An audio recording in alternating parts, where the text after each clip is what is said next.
So, good morning, everybody. Could you, first of all, I hope you can hear me. Could someone tell me if it's fine? Yes, it seems. Yes. Yeah, thank you. Thank you. Well, first of all, let me welcome you to this webinar on the Horizon Result Booster. So I'm Cathy Cisdik. I'm working in the DG Research and Innovation, and I have the pleasure today to introduce this session. So I'm here with a whole team of colleagues of DG Research and Innovation, and with partners also of the consortium running the booster service. And so we're here to also answer your questions. So the webinar follows a series of previous ones to provide you, as you know, guidance to what is expected when it comes to dissemination and exploitation. This one is a bit different, as it will also explain you the services and the tools that we put at your disposal to help you to disseminate and exploit your own results. So during this webinar, we will be using the Slido to address your questions. So you already saw that you could, well, use the application. So if you haven't done it yet, you may connect either via the browser or through the mobile device. So you enter Slido and use the access code hashtag HRB. And then if you want, you can also scan the code that you see here on the first slide. During the webinar, you will also be able to ask your question via Slido, and the questions will be answered either via the tool or at the end of the presentation. So in order to prioritize the questions, we invite you to use the voting options, and to vote the questions that might be the most important for you. In this way, the speakers will be able to see which question they have to address first.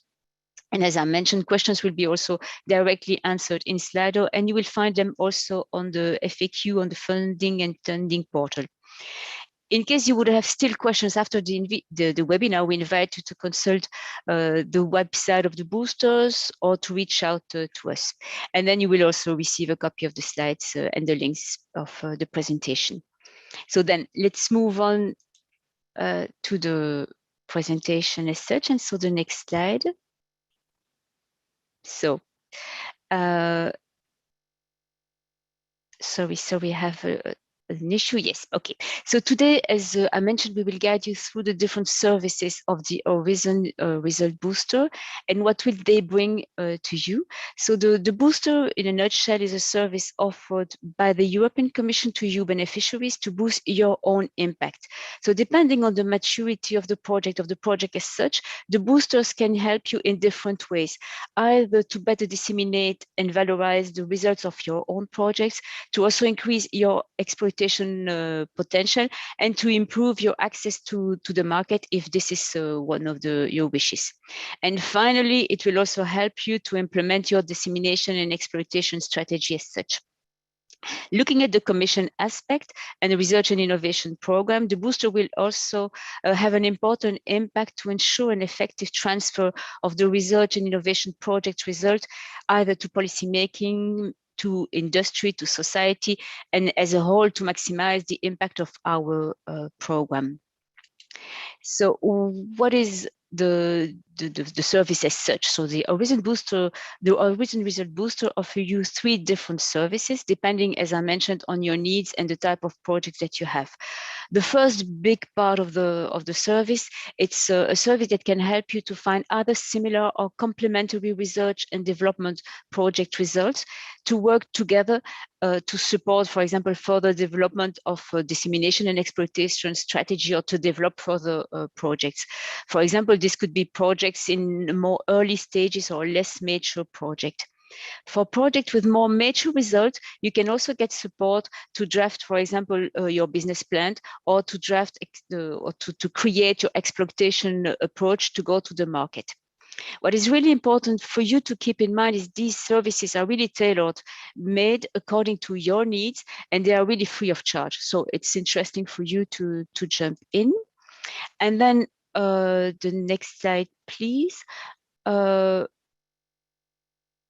Yes, so just some information about the Horizon Booster. So it's run under framework contract that is implemented by external consultant. And what is important to know is that it's under confidentiality agreement. So everything that you might say will remain confidential. The service is made available for all the beneficiaries having participated to FP2, FP7, Horizon 2020 and Horizon Europe. Meta Group is the company leading the consortium running this initiative, and it's well, I will give the floor, sorry, to Alessa Malesecche from the HRB group and the Meta Group, and explaining you more information. So Alessia, the floor is yours. If you can hear me, yes. And sorry, I think that I haven't pronounced your name in the perfect way. Sorry for this. Do not worry. Even Italians have problems with my surname. Do not worry. Yeah. Thank you very much, Katie, for introducing the session. Good morning to you all. My name is Alessia, and I'm the HRB manager working with the Meta Group, which is the leading partner of this consortium, which has been awarded by the Commission to deliver the Horizon Results Booster. Let me share my screen with you.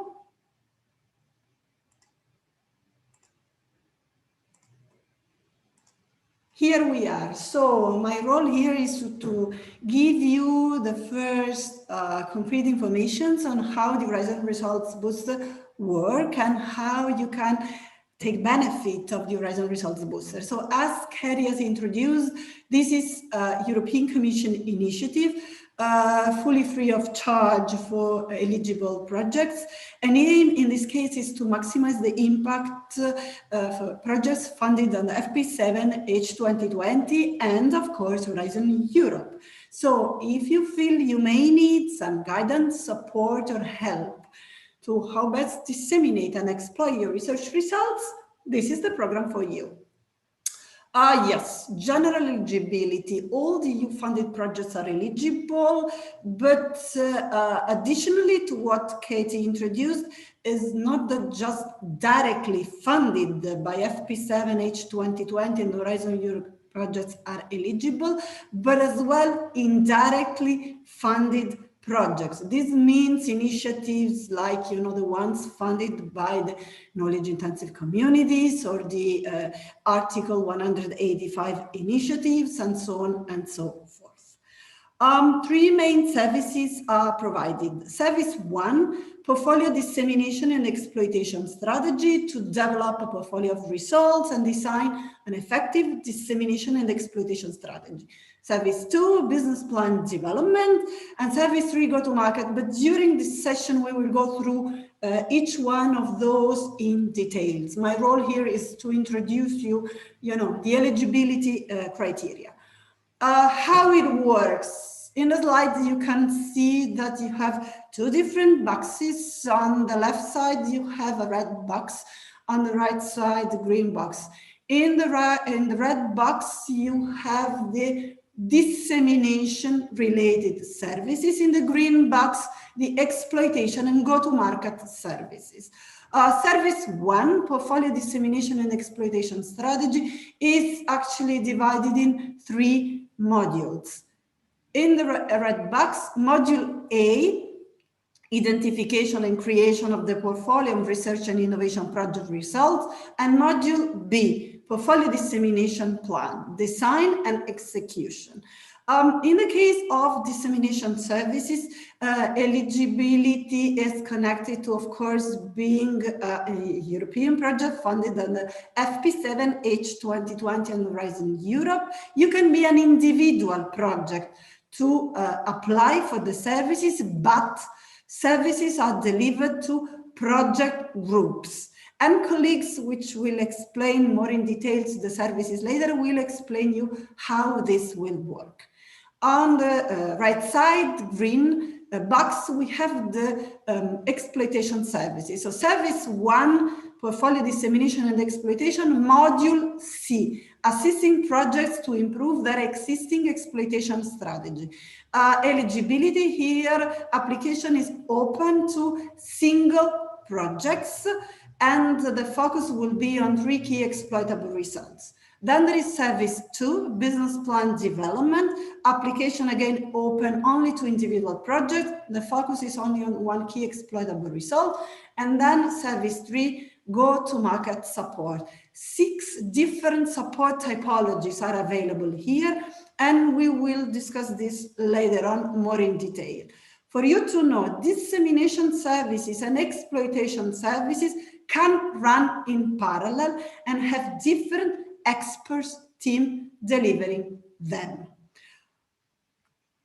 Why should you benefit from the HIB services? Because, as you know, generation of an impact on the community or on the market strictly depends on dissemination and exploitation strategies and implementation. In our experience, we saw that how many times that wrong basics generate wrong strategies. And when projects go out of the lab, then meeting the external environment could bring surprises. And things could be different from what's planned and expected. So we have experiences of wrong identification of key exploitable results, confusion between customers and users and partners, use models not properly identified. Moreover, many projects have a lot of commonalities in terms of contents, in terms of stakeholders and groups of interest. Therefore, it's good as well to be part of a project group, joining forces for joint dissemination activities and having a better impact on policymakers as well. This will be explained later on during the service module A and B presentation, but HIB provides support to create project groups as well. When it's the best moment to request HIB service, I would say any given moment, the sooner the better. For you to know, when you apply to the HIB, you have to pencil date an indicative quarter when you prefer to have the service delivered. But in the application form, you have till 1 year after the submission. Therefore, you have pretty long time to plan your activities. When then, related to project activities, it would be better when you start to have clear ideas on the results of the project. This doesn't mean that you should have a very high TRL level, but you should have at least, a partner leading on the process, clearly identified and starting, to implement activities. Module A, the first dissemination service, and module C, the first exploitation service, are considered the entry point services. And our suggestion is to start around month 6 of project lifespan. How to apply to the HIB? Application is public and open at our website and portal, horizonresultsbooster.eu. There is a very clear request service button that you can click on. You can fill out the application online. First of all, you register as an applicant, and then you can fill in your application. You just need to produce a few information: project ID, a grant agreement number, name and email of the applicant, name and email of project coordinator, name and email of the PO. You can save application in draft status and continue whenever you would like to. During the application, specific questions are made and documents needs to be uploaded based, of course, on the type of service which are requested. And there are alerts that keep applicants informed about their readiness for specific requested services. All eligible projects can request all the services once. Therefore, if you have an eligible project, you can request from the very first service connected to dissemination to the very last service connected to the go-to-market. But this can happen only once. What happens after the submission of your application? The eligibility of application is verified by the European Commission. This usually could take around 3-5 days. Experts are then proposed by the contractor and accepted or rejected by the Commission according to the background, the expertise, and the CV. This takes other 3-5 days. The expert then contacts beneficiaries within 10 days from their appointment to organize a preliminary call to define the service delivery plan. If experts during the call realize that projects are not ready for the services they propose, another service could be suggested, an earlier one. Let's make an example. If you requested a business plan development, but then during the introductory call with the expert, you agree with the expert that perhaps you are not fully ready to benefit from a business plan development, the expert can suggest you to request Service 1 Module C and then to benefit from the business plan development. Everything, of course, is agreed among the service team appointed and the project beneficiary. At the end of the service, feedback questionnaires are requested to be filled out by the beneficiaries, and those are completely anonymous. Outputs, deliverables, final reports, whatever is saved in a dedicated workspace in the platform, and this is accessible only to the appointed service team and the beneficiaries. Automatic alerts are sent out by the platform at any stage of the service delivery. Some numbers so far, just to give you an idea of how big is this Horizon Results Booster so far. So we started in July 2020, and the program is up and running till 2024. So far, we have actively engaged 150 experts, 738 projects for more than 500 assignments, more than 1,300 beneficiaries registered in the platform, involving 4,000 organizations. You have as well a snapshot of the type of services which are currently ongoing and completed. And last information in this presentation is the type of projects which are applying to the Horizon Results Booster. Of course, we are not surprised to see that research and innovation actions have the bigger number there, but as you can see, there is a long list of different actions which are, successfully benefiting from the Horizon Results Booster. And therefore, you have no excuses. If you feel that this is the right program for you to support your dissemination and exploitation, please submit your application. And now I'm giving the floor to our first testimonial. I'm giving the floor to Martina Fantini, research scientist and research manager for Clinker project, coordinated by LEAP. Clinker project had, the experience of benefiting of 4 different HRB services. And therefore, I'm giving now the floor to Martina. Please, Martina. Hi everybody. Can you hear me? Can you see my screen already? Yes, Martina. Okay, thanks. Thanks, Alessia, also for the presentation. So I just go to the point. I'm involved in Clinker project. Clinker is a pen because it's clean clinker production by calcium looping process, where clinker, written with an I, is the main constituent of cement. So the project itself is the goal is advancing the integrated calcium looping technology for CO2 capture in cement plants. And the project started in 2017. Up to now, we have already built the demonstrator in Vernasca, that is close to Piacenza, that is close to Milan.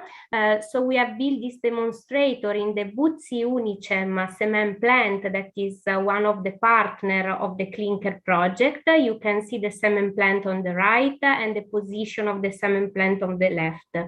The demonstrator is at the TRL7, so we are demonstrating indeed in industrial environment, treating 1% of the flue gases of the rotary kiln. Of course, we have a lot of activities that are shown in the scheme here on the left. modeling and experimental campaigns, etc. And of course, as it's a TRL 7, we have a strong focus on scale up and exploitation. And Work Package 8 is completely dedicated to indeed the exploitation strategy. As mentioned, the project started at the end of 2017. It was supposed to run 4 years, but due to the pandemic situation, we asked an extension. So now the end of the project is planned for spring 2022. It's a research and innovation action, so it's funded for 100%, and we have the participation of 13 partners, 5 EU member states, plus Switzerland and China. The project is coordinated by LEAP, Laboratory of Energy and Environment Piacenza, that is a research center participated by Politecnico di Milano, that is also part of the consortium. We have the end user Buzzi Unicem and Italcementi, part of Hiv Cement Group. We have the technology provider AKN and the VDZ. And we have then also an environmental association, Amici della Terra, and other research centers and university. I like to show you these pictures. So here you can see the cement plant before our intervention. On the right, you can see the carbonator, that is one of the reactors that constitute the core, the focus of our technologies. And then on the left side of the heating tower, the preheating tower where the demonstrator is installed, you can see the calciner. So calciner and carbonator are the 2 reactors that make the calcium looping effect in this plant. Let's go to the Horizon Results Booster, that is of course the focus of today. I show this also the pictures of the clinker demo plant because everything started with this for us. I mean, we had for the first time, at least for me, a project with so high TRL, and a project where one work package was totally dedicated to exploitation. So it was something not new, not completely new, but new to manage. And in a meeting organized by INEA, that is now Cinea, a few years ago, I saw a flyer on of this service that was called SEREN, now it's called Horizon Research Booster, and I decided to apply. For the first service, we had a very positive experience, so we applied also for the Horizon Research Booster. The service available, as shown by Alessia a few minutes ago, were the dissemination, module A, B, C, dissemination and exploitation, business plan development, and go-to-market. Basically 1 year ago, because we applied in summer 2020, we applied and we were accepted for module C, assisting the project to improve the existing exploitation strategy, business plan development, and module A, identifying and creating the portfolio for research and innovation project results for clinker project. Just a bit of history, but I go quite fast. So we started with the module C. At the beginning of September, we had a first call with the experts of the service. And at the end of September, we had an internal meeting with the actors of the Work Package 8 of clinker dedicated to exploitation to decide what were for us the most important key exploitable results to be discussed during the seminar made available by this service.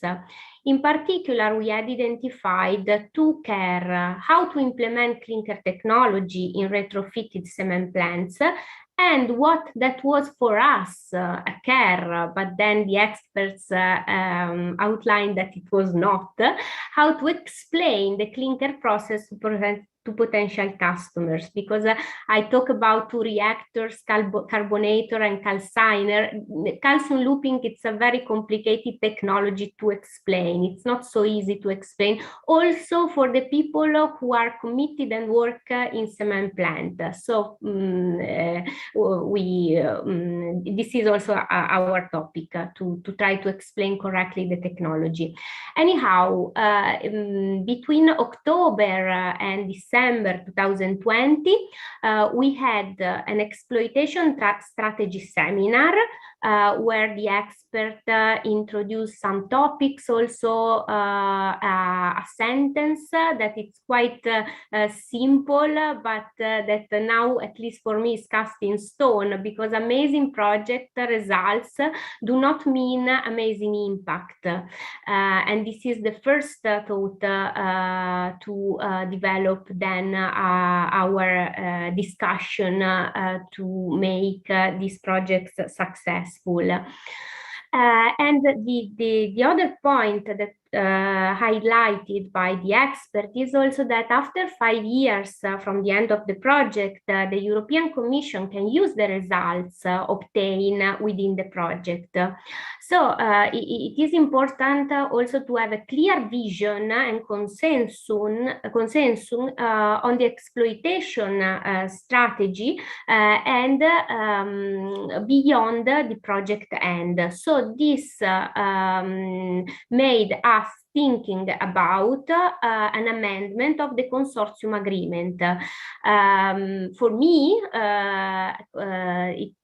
to write a consortium agreement was basically to take the DESCA model, adjust it to the requirements of the project, and then to maybe amend for some particular reasons. But this was the first time that someone made me think about the fact that the consortium agreement is important also beyond of the project, and to avoid any argument during and after the project, it's very important to face with exploitation issue within this document. Then the second day for this service, the exploitation strategy seminar, we worked all together on the key exploitable result that we have identified. So basically how to implementing clinker technology in retrofitted cement plants. There was here I copy paste some tables that we have to work at, so to identify the problem, the alternative solution, the unique selling point, and the unique value proposition related to our technology, our market target, etc. Then you will have the slides so you can have a look. Then we had to score some risks that were listed in the table here, and the total score was to understand if this risk was under control, if we had to take action or things like that. And at the end of the service, there was also a draft of the exploitation roadmap that was better than described in the service for business plan development. We had also a report written by the experts that we are still using and taking inspiration for our meetings. Then for the business plan development, we started in January.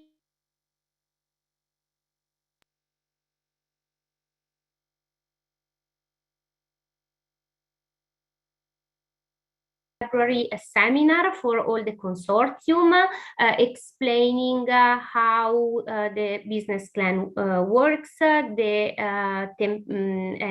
what is a lean canvas. That is basically a tool that can help us in crucial activities.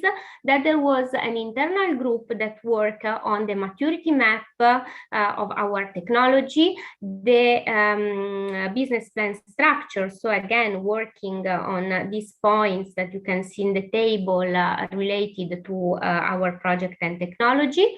The exploitation roadmap that I mentioned before was better detailed, and also the link we worked at the link canvas that it's very useful also to prepare materials to be discussed during the meeting, and that make us focus on crucial aspects like identifying problems that novel solution is addressing, or who are the key people who feel this problem more, etc. And so work then with this background to the exploitable solution. This is a screenshot of our meeting, and then also for this service we got this report on business plan development. Last year in September, so at the same time, we started also module A that is related to dissemination. So the first service worked for 35 days. And the goal was to define a project group for CCUS cluster, carbon capture, utilization and storage, interested to apply then to module B. There were a few projects on the table highlighted by the expert of the services, and at the end the project group was formed, and the actors are Clinker, of course, Realize, coordinated by SINTEF in Norway, and C4U, coordinated by University College in London. I go to the last slide. So we are now in the module B service that is ongoing. It started at the end of July and it will last 120 days. The goal in this module, we really do something in concrete, because the goal is to select 2 dissemination expert packages to implement as a project group. The dissemination expert packages are listed here below. So strategic guidance, copywriting, communicating to policy and decision makers, event support, or social media presence. What we have done up to now within module B is that the expert realized with our support, but they realized for us a video that I will show just after this slide, a flyer, print and web version.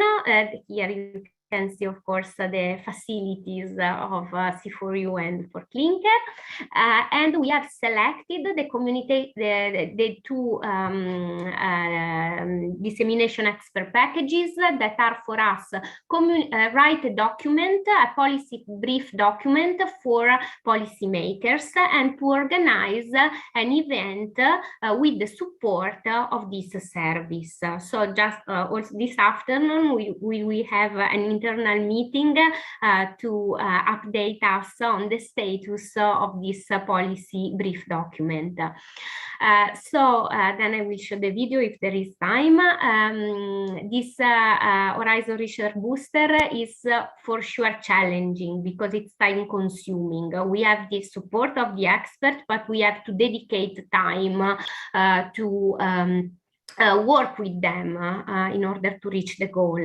But in my experience, it's absolutely powerful because it helped me and Clinker to learn a lot about transversal aspects that maybe for researchers are not so focused in this, at least in my experience, valorize our project and the synergies also also with the others, and realize really something in concrete, and have a vision on what can happen beyond the project we are carrying out. So I don't know if there is time for the video. We are running a bit late, Martina. Okay, sorry. So I try to be concise, but synthesis is not a gift that you gave to me. I can imagine. Thank you very much, Martina, for sharing with us your experience.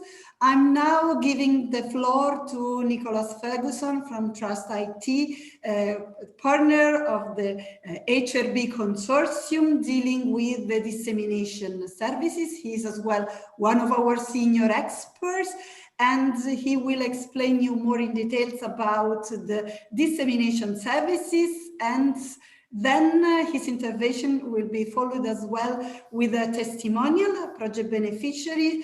And so, please, Nick, the floor is yours.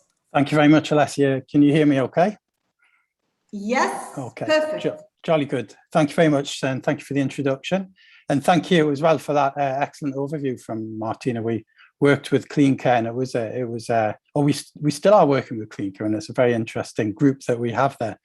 So my name's Nicholas Ferguson, and I work for Trust IT Services. We're an SME based in Italy, in Pisa in Italy, and I'm going to be joined later by Kevin Marlin from the GeoDrill project. This is one of the projects and part of one of the project groups that we've worked with in the delivery of Module A and Module B, which is part of Service 1.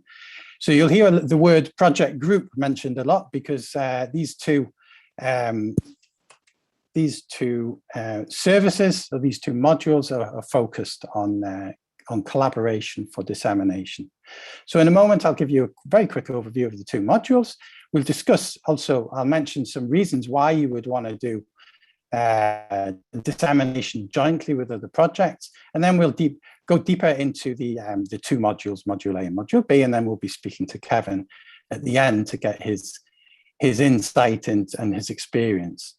Just to say that modules A and B are delivered by two companies, Trust IT for who I work, and Icons as well. Now, we're both organizations which specialize in dissemination, in particular for research projects, and also marketing in general. So, you know, these are things that we do every day. In particular for Trust IT, we work in the field in particular of ICT, but, you know, we work on a lot of coordination support actions, for example, where we bring together projects from a unit or under a common theme. So we also delivered the pilot service on dissemination before the Horizon Results Booster, called the Common Dissemination Booster. So, you know, we've got plenty of experience in delivering these services. So first, let's just get a quick overview of what's on the table here. So these modules are really focusing on getting projects together and identifying areas on which they can collaborate for joint dissemination activities. Module A lasts for around 1 month, and here we identify projects which are relevant, or perhaps have similarities in the types of results they have, or in the types of stakeholders that they are targeting. We engage with the projects, and we try to get as many together to join conference calls and actually form a group. And we provide a document with a set of recommendations on how they could collaborate together. Module B, we'll discuss in detail in a moment. Module B is a bit more juicy, and like Martina says, this is where you do something concrete. So you come out at the end with a tangible output. Here we support you on delivering the recommendations we've provided you in Module A. We put together a plan, a joint dissemination plan, and we provide support on delivering joint dissemination activities. And we'll be showing you a couple of these in a moment. These could be, you know, joint webinar. It could be a joint recommendations document too. The service lasts for 120 days. And there's a lot of benefits for projects and project groups here. who are they designed for, these modules? Well, they're designed for anybody who works in a project, in particular, anybody who works in dissemination. So we're thinking here of project coordinators. They're often the people who make the applications first, but also dissemination managers who have a lot of things to do. And we can provide, support to them on activities which are perhaps difficult for them to deliver.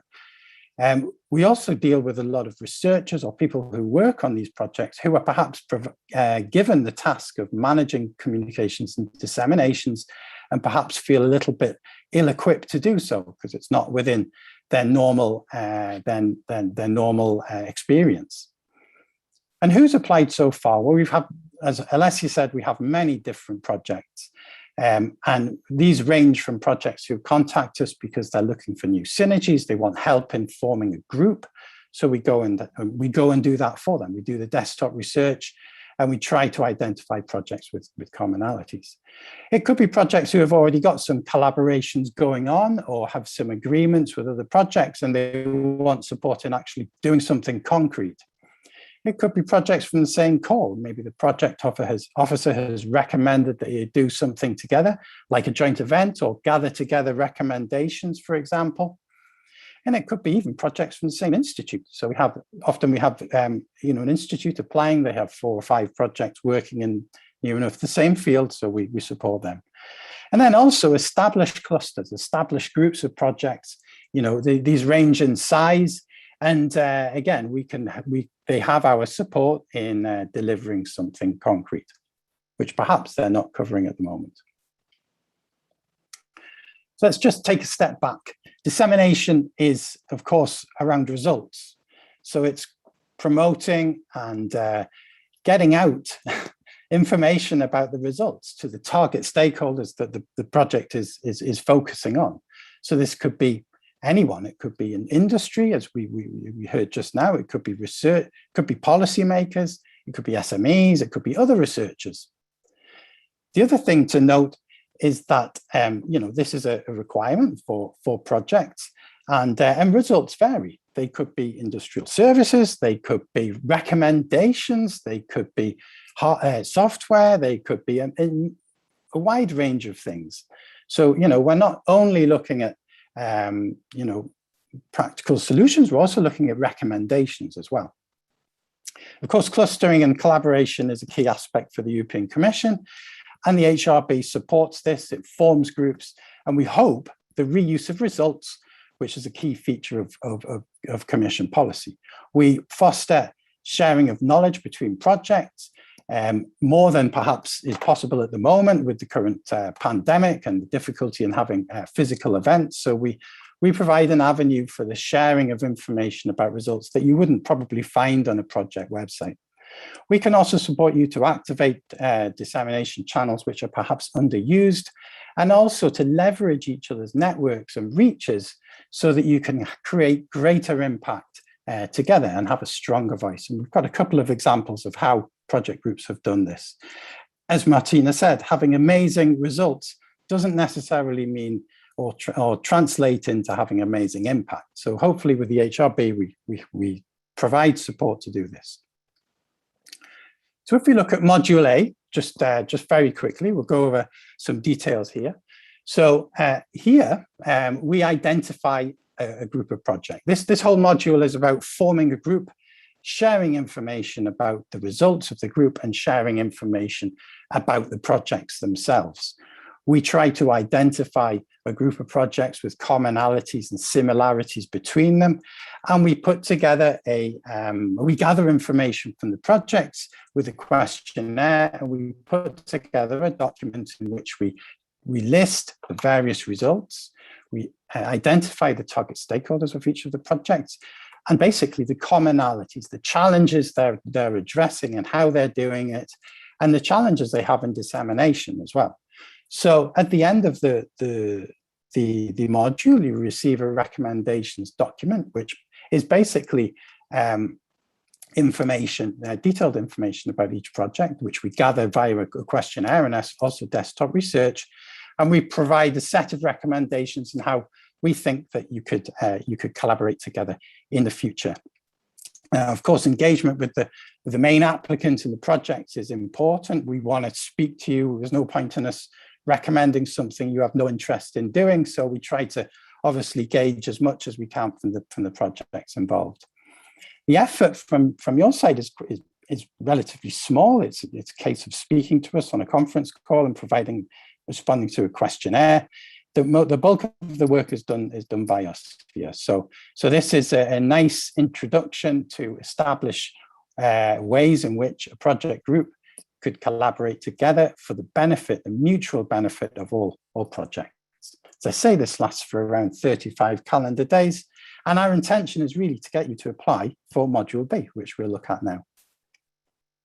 So Module B is a bit more juicy, a bit more meaty in terms of tangible outputs at the end. We work together with the group, which has already been established, and we co-design a joint dissemination plan. So we put together a timeline of activities based on what the group wants to be. So we have a discussion on a phone call with you, and we decide where you want to work. We have a number of packages you can see listed in the bullet points there, which are kind of like the end product of Module B, which could be a policy brief, it could be an event, it could be a social media campaign, or it could be a results portfolio which is delivered online. We also early on in the service provide you with a common identity, which we'll talk about in a moment. And there's an element of training here. So, we don't just deliver the service and disappear. Hopefully the people working on it can also learn something and apply this to their future dissemination activities. And we hope that you also continue with the collaboration beyond the support that we provide. So first thing we do is give you something practical that the group can use. Okay, this comes in the form of a flyer or a fact sheet like Martina showed before, and this really provides information on the results of the project group. It highlights the target stakeholders and the impact that the results will have on them. And it's very, very, the intention here is to communicate that there is a group of projects which are collaborating and which are disseminating the results together and the impact that these results will have on target stakeholders. This is provided in digital and print-ready format, so it's something that you could use immediately on your website, or also if you're lucky enough to go to a physical event, at a physical event. The second one is a video pill. Now these are really nice, and we have a nice collection on our YouTube channel. And these are, again, focus on the main results that the group, the projects in the group have worked on, and it highlights the impact of these projects. These are perfect for all the projects to use on their own individual websites, and it's also perfect for you all to use on your social media channels. So the idea is, with a collective message, with visibility for all of the projects in the group, you can get benefit as well. You can have people visiting your websites thanks to this, and thanks to the joint dissemination activity through these two outputs. So these are very practical things that we provide as part of the service very early on, so that you can go and actually use them. As I said, there's an element of training. We encourage people to get better, if you like. The training is extremely practical. It's delivered online, so you can do this in your own time, and it's delivered in 3 separate packages as well, which look at strategy, so planning, dissemination, and identifying stakeholders, etc., and clear, achievable objectives. And then the training package on operations is extremely practical. So this is based on our everyday experience of working in dissemination. There's lots of different channels you can see, from social media to promotional videos and how to make them. There's information about various tools that you could use, online tools. So, the impetus here is on practical support to people completing the training. And then finally, monitoring. So, making sure you're reaching your KPIs for your projects in particular. So this has direct impact on the work you're doing in your projects, and you get a nice certificate at the end of it to say that you've completed it. The material is standard, but it's also tailored to the groups. So there's an assignment element here as well, where we tailor the assignment to what the group is actually doing. Now, finally, these packages, the dissemination packages. Now, there are 6 I'm going to talk about. Project groups can choose, we say a maximum of 2, but you can also just do 1 if you like. The first one is the creation of a policy brief, as I said. Policymakers are often, one of the main target holders for all projects, and very often projects say these are the most difficult people to communicate to or disseminate their results to. So working with the Commission in the pilot of the HRB, we came up with a template where you have a very strict amount of space to write, 5 pages, and you provide an overview of the challenge that you're facing, and maximum of 5 recommendations to deliver. So this is a short document, purposefully short, because it's difficult, obviously, for policymakers to be reading 60-page deliverables. Now, the point here is, though, that you may have a number of recommendations in different deliverables documents, and you can reference them here. So again, it's a channel to get people to visit your results. We support you in the delivery of these, in the sharpening your messages, and also in the graphical delivery of these too. These are unique because the HRB is unique in terms of gathering groups of projects together, and these give a nice insight for the Commission or policymakers on the future. Another popular one, extremely popular one, is of course webinars and event support. And we just mentioned Klinker, and we'll talk a little bit about GeoDrill in a moment, the two examples. But here I'd like to talk about a group of 5 projects which work in EU-India collaboration and water management. And thanks to HRB, basically, we supported them in making an application to the Green Week. The weight of having 4 projects in this 5 projects in the application meant they were successful, and they delivered a successful workshop together at the Green Week with a large number of participants attending. So this was a very nice output and something that all the projects were able to report on. The next one I'd like to highlight is copywriting and content creation.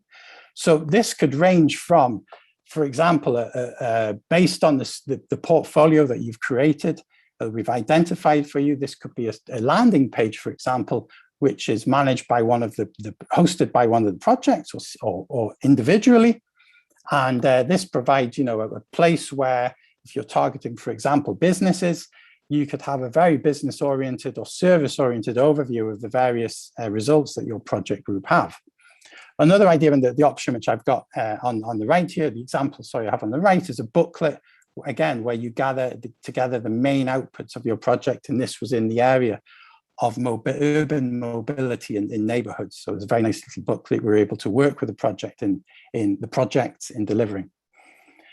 The next area is social media presence. This is often something which is quite difficult for projects to maintain and create impact around, but you can create, large communities through social media if you use them often and regularly. So we provide support in even setting up these channels, and also managing a campaign directly by creating content for the campaign. So that, again, this is very, very practical, and includes also monitoring of this for a period of time.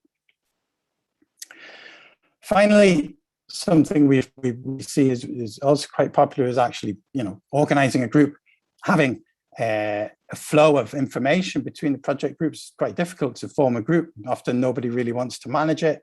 And we've successfully done this with a number of groups where we've acted as kind of secretarial role to make sure that the objectives of the group are met. There's regular phone calls, there's regular, people are chased up on their tasks, for example. So, making sure that everything is delivered. Finally, there's a customized package where you can do little bits of all of the five packages I've just described, but personally, I think it's better to focus on 1 or 2 rather than spread your effort across too much. So these are the main dissemination packages, as they're called.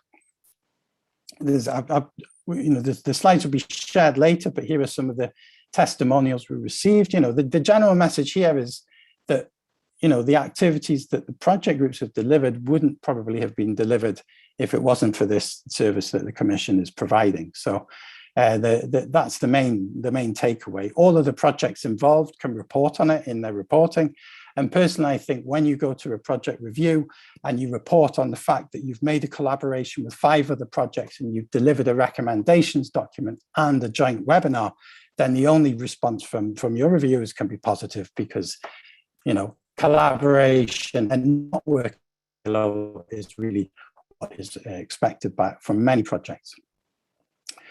So with that, I'd like to invite Kevin Marlin to turn on his microphone and his camera. Kevin, are you there? I'm here, Nick. Hello, Kevin. Good morning. Good to see you. So Kevin is one of the people who's benefited from the Horizon Results Booster and these modules A and B. His project GeoDrill has completed module A, and they're in the middle of doing module B. So Kevin, I wondered if you'd like to just give a little bit of background to the GeoDrill project and why you came about to apply for the HRB. Thank you, Nick, and thanks to everyone from HRB for getting us involved. And just to let you know, it's the first time I've worn a tie for 18 months. The pandemic is hopefully behind us. I think the main reasons, because we work totally in the subsurface with geothermal, getting our message across and probably internally understanding the message that we're trying to get across is quite important and much more difficult than people realize, even people within the group. We're all experts in our own field, but we're not experts in every field. So I think it's quite important to interact. And I think Martina showed before, you know, very hugely technical subject that they're working there with the cement and how that can be relayed to people such as myself. You know, I'm very interested now in following up on the Clean Care project. So that dissemination process internally and to external stakeholders, I think has proved very, very useful for the projects that we're doing. And we're involved, I mean, GeoDrill and OptiDrill, which are my direct projects, are looking at improving the delivery of drilling technology to reduce costs of geothermal. And then we have GeoHex, GeoSmart, GeoPro within our project group, which are, once we have these geothermal resources, how we can best extend the life of plants, the equipment that goes in the ground. So working together, and the way that Trust IT in particular, and I'm very, very grateful for Trust IT and the HRB project in general, is how they pull all these things together for us. And certainly the 60-second video pill that they produced for us was just astounding. So you know, I'm an old skeptic, and I was just the wow factor was just there. I mean, anybody who doesn't know anything about geothermal or didn't before, you know, that 60-second video would just introduce you to everything about it, and you know, you'll just want to find out more. That's good. That's great, Kevin. Thank you very much. So I wondered, so the projects in the group had they worked together before you applied for the Horizon Results Booster? Because there's 5 of them. So were you applying to get support to do something concrete? Maybe you discussed collaboration, but saw this as an opportunity to actually deliver on this. Yes, and there were some commonalities amongst the group. Certain members, you know, of the consortiums came into other sections of the project group in a crossover. But you know, what we were finding is, you know, we would be doing some research and someone would say, oh, well, that's been done in there. And, you know, we were finding that there was probably a repeat in some of the work that was going on. So HRB group, when they pulled us together and we started looking more closely at our results, etc., that, you know, we realized that we could probably sort of shrink in some of these skill sets for a better outcome. And that certainly has, well, to me, because I'm a drilling specialist and that's all I am a specialist in, but seeing how these other things pull together, the HRB and our project group now, I think it's made it a much more valuable outcome. Yeah, so with this group in particular, we identified that there were many results from in the original portfolio, but we drilled down to, excuse the pun, we drilled down to two, which were basically areas, so broad areas which all of the projects were delivering on. And then we identified the common stakeholders that the projects were wanting to focus on. And then as part of Module B, we've delivered the video, which we're talking about now in this first level fact sheet or flyer, which captures the importance of geothermal energy as a sustainable resource. And I think this is one of the challenges your projects have in terms of making policymakers realize the importance of geothermal energy as a renewable energy source. Is that right? And is this why then one of the next steps is to write a policy brief with recommendations around that? Nick, you couldn't have put it better. I mean, even this morning I was listening to the radio here in the UK where our Prime Minister announces he wants by 2035, all energy to come from renewable sources. Yet there was no mention of geothermal. And yet as a base load 24/7 provider of energy, geothermal is probably the lowest carbon emitter there. So we need to be reaching out to those people that make these policies. And I think with the HRB modules, and we are going to present hopefully at the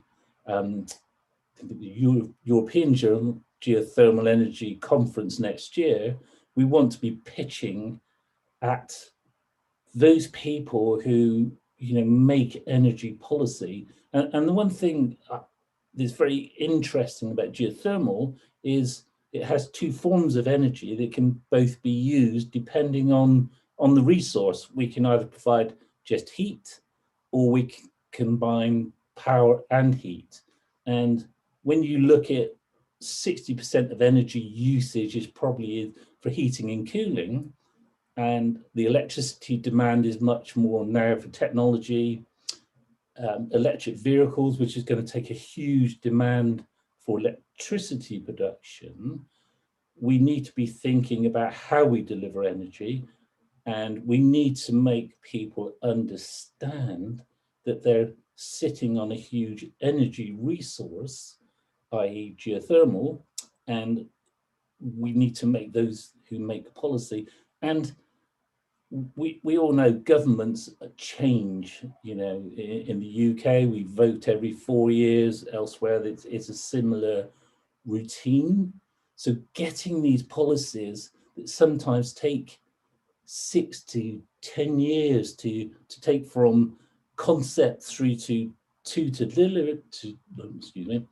delivery, we need this constant picking away at those that make policy. And the HRB, the work that we've done with the HRB and Trust IT in particular, it has, you know, we've been able to focus where our efforts within our project group need to be to get that across to the policymakers. You know, lots of people on this call who into geothermal and energy, renewable energy, will understand that, but there's lots of people who don't. So that's been very beneficial to us to work on that, Nick. That's great. Thank you very much, Kevin. Thank you for your kind words and your overview. I can see Alessia turning on her screen. So I'm off to take just my to time. say, you know, yeah, thank you very much, Kevin. Just to say, you know, please follow us. You know, we have a active Twitter channel, and you can also see the videos here on the YouTube channel as well. And you can see a selection of these too. So I think they're very, very nice little outputs that we've been able to deliver. Thank you. Thank you very much, Nicholas. Thank you very much, Kevin, for sharing with us your experience. Now I'm giving the floor for the first presentation on the exploitation services. I'm giving the floor to Andrea Di Anselmo from Meta Group. He's one of our senior experts. And then his presentation will be followed by our testimonial beneficiary project, in this case, Alejandro Marquez from the Ocean 2G project. So Andrea, please, the floor is yours. Good morning to everybody. Alessia, is everything fine with video and audio? Video and audio, yes, but I still cannot see your presentation on. So. Yes, it's coming now.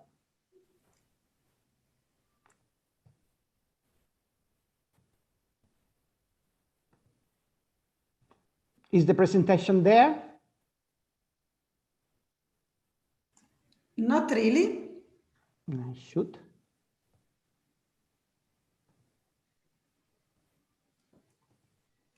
Now it's coming. Okay. Yes. Perfect. Fantastic. My duty is to guide you through the Module C of Service 1, which is about exploitation, meaning how to use results. As Martina said, and that was very interesting, not all amazing results create an amazing impact. And the main reason is that if a result is not used, no impact is going to be generated. So Service 1 Module C is all about working together with the partners in order to better understand how to steer, use, and make sure that impact happens. So the hero, the center of the service, is the key exploitable result. You have heard this term care several times through Martina's presentation and Kevin's presentation. Care is not just one of the many results. It's a result which has been selected by the partners because it responds to a specific need, to a specific demand of a well-defined group of customers. And you can see customers is in brackets because use, exploitation, and Service 1 Module C is not just for high tier level results that aim at, let's say, commercialization, but it's also for low tier results where use is at stake. And of course, a key exploitable result is a result that is also selected by the partners because they are committed either to use it or to introduce it to market, to use it directly or indirectly, or to bring it as a commercial product to the market. And of course, the result could be anything, as been highlighted several times, from a new product, a new training course, a new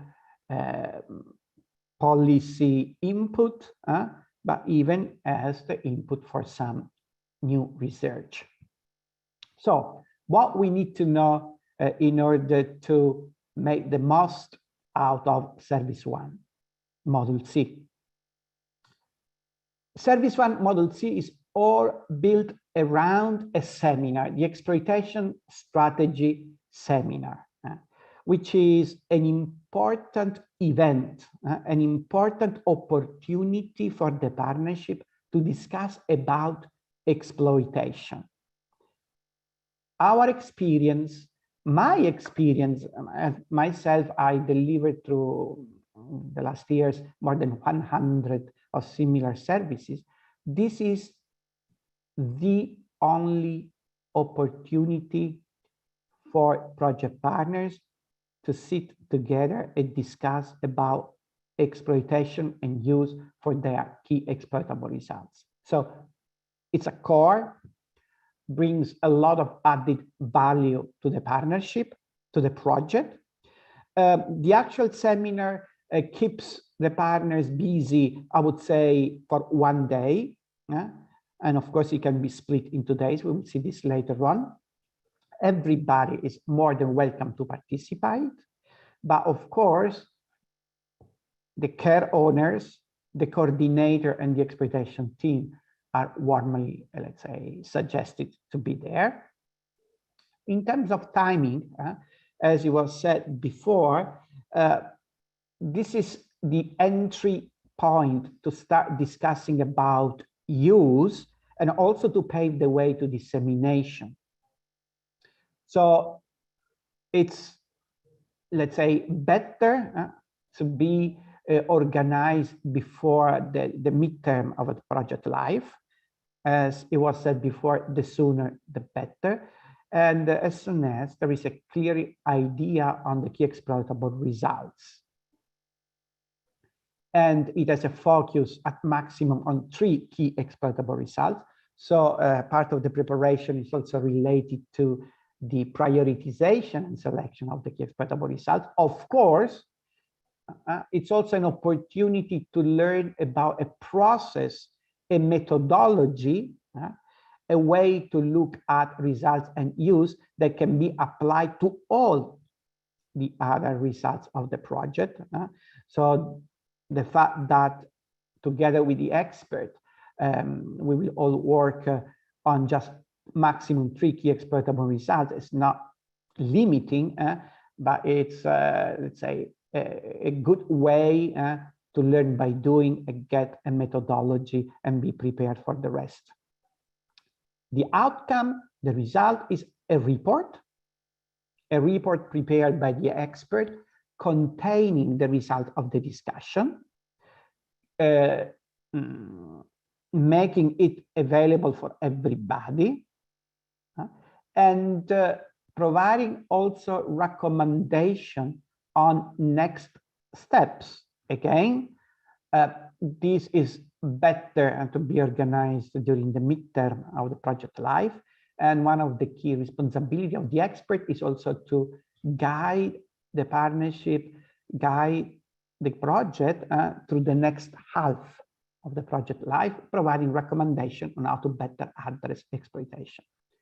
You will find your characterization table. Martina provided a hint on that, which is helping you to better describe the results, the cares that have been discussed, and also to provide important inputs for your dissemination activity in terms also of target groups, priority map highlighting the risks, and the exploitation roadmap, which is an extremely important document that helps the partnership to focus and discuss on next steps needed to be performed after the end of the project.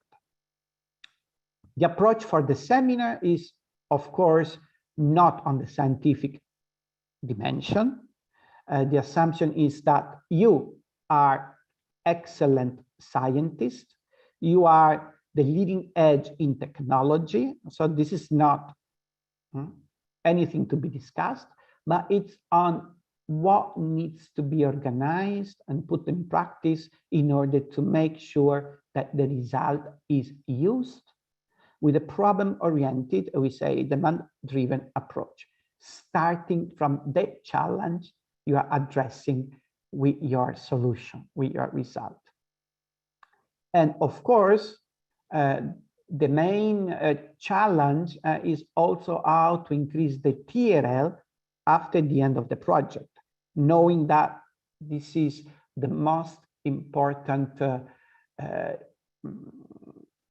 problem, barrier, because after the end of the project is also when the partnership lacks of resources. Planning this, it's the first step in order to ensure use. And then, of course, we focus on some key elements of use, the unit value proposition. Martina highlighted how important this is, the use model, how you're going to make customers in bracket using your results, your novel solution, your innovation, either in a direct way within the partnership or in an indirect way, facilitating use, for example, through licensing, through education, through training, and then also helping you out in identified yearly adopters, the ones who are going to use your solution as first, which at the end of the day are the target audience for disseminations. So objectives is to sit down, better understand what is the relationship in between impact, key exploitable results, and their use. And I would say this is going to be extremely important for the ones who are willing to apply to Horizon Europe, where, of course, impact, it's even more important than in Horizon 2020, having in mind that also the concept of outcomes has been introduced, and then sit down and focus on the selected key exploitable results, thinking at the problem address, the alternative solutions, how the problem owners are trying to solve them, unit value proposition, how better we are than alternative solutions with our novel solution, and the use model, how we are going to make this available in order to broaden impact. And then, of course, risks, not related to the scientific advancement, but risks related to use and going to market, and the exploitation roadmap. So just to give you an idea of how time is allocated during the ESS, 1 hour to introduce the key concept. And we suggest to have this 1 hour, for example, the day before the seminar. If the seminar is going to be organized during a consortium meeting, it is to have this 1 hour when partnership discuss about advancement of the works. And then the second day fully devoted to a discussion of key exploitable results, discussion that, as you can say, at the end of the day, if we are working with 3 key exploitable results, takes the whole day. To sum it up, this service starts with the appointment of your expert, which is going to contact you in order to arrange a phone call to understand what your expectations are, understand state of the art, and understand how to customize the support. The expert will work on a specific agenda for the meeting, usually, as I explained, to be done alongside with a consortium meeting or in any other date being virtually. Then there is a preparatory stage to collect inputs from the partners and from the key owners in order to provide you with a preliminary report that will be the guide for the discussion at the seminar. We want participants to be prepared in order to face the internal discussion in a very efficient and effective way. And the preliminary report provides questions to be answered and recommendations for the discussion itself. Then we have the seminar, the structure, you already seen it. And after the seminar, the expert will collect additional inputs from the partners and prepare the final report, which is the main result, allowing the partnership to have a clear guide in order to face next steps in their exploitation process, in better implementing their exploitation work packages, being ready to face the first 6 months after the end of the project in order to make sure that the results are used. Again, no use, no impact, And this is going to be even more important with Horizon Europe. So this is my brief introduction on Service 1 Module C. Service 1 Module C, which is, let's say, the introduction also for Service 2, which is the business plan development service made available by Horizon Results Booster. As the name clearly explains, this is a service made available to help the consortium in having a structured and complete business or exploitation plan. We tend to define, everybody is familiar with the business plan when it goes to something that is facing or preparing to commercialization, but not, as we said, results as future use commercialization. And in this case, we speak about exploitation plan. If your key result is a policy recommendation, as Kevin said, it takes time for the recommendation to be taken and become a piece of legislation. And you need to plan steps in a clear way. If your results can be used for standardization activities, it takes time in order to your inputs to be consolidated into a new standard or to contribute to the update of an existing standard. This calls for a clear planning of activities in order that the partners are able to perform them after the project ends. Exploitation and use always take place after the end of the project. And again, Horizon Europe, with the concept of outcomes, clearly identify this crucial step.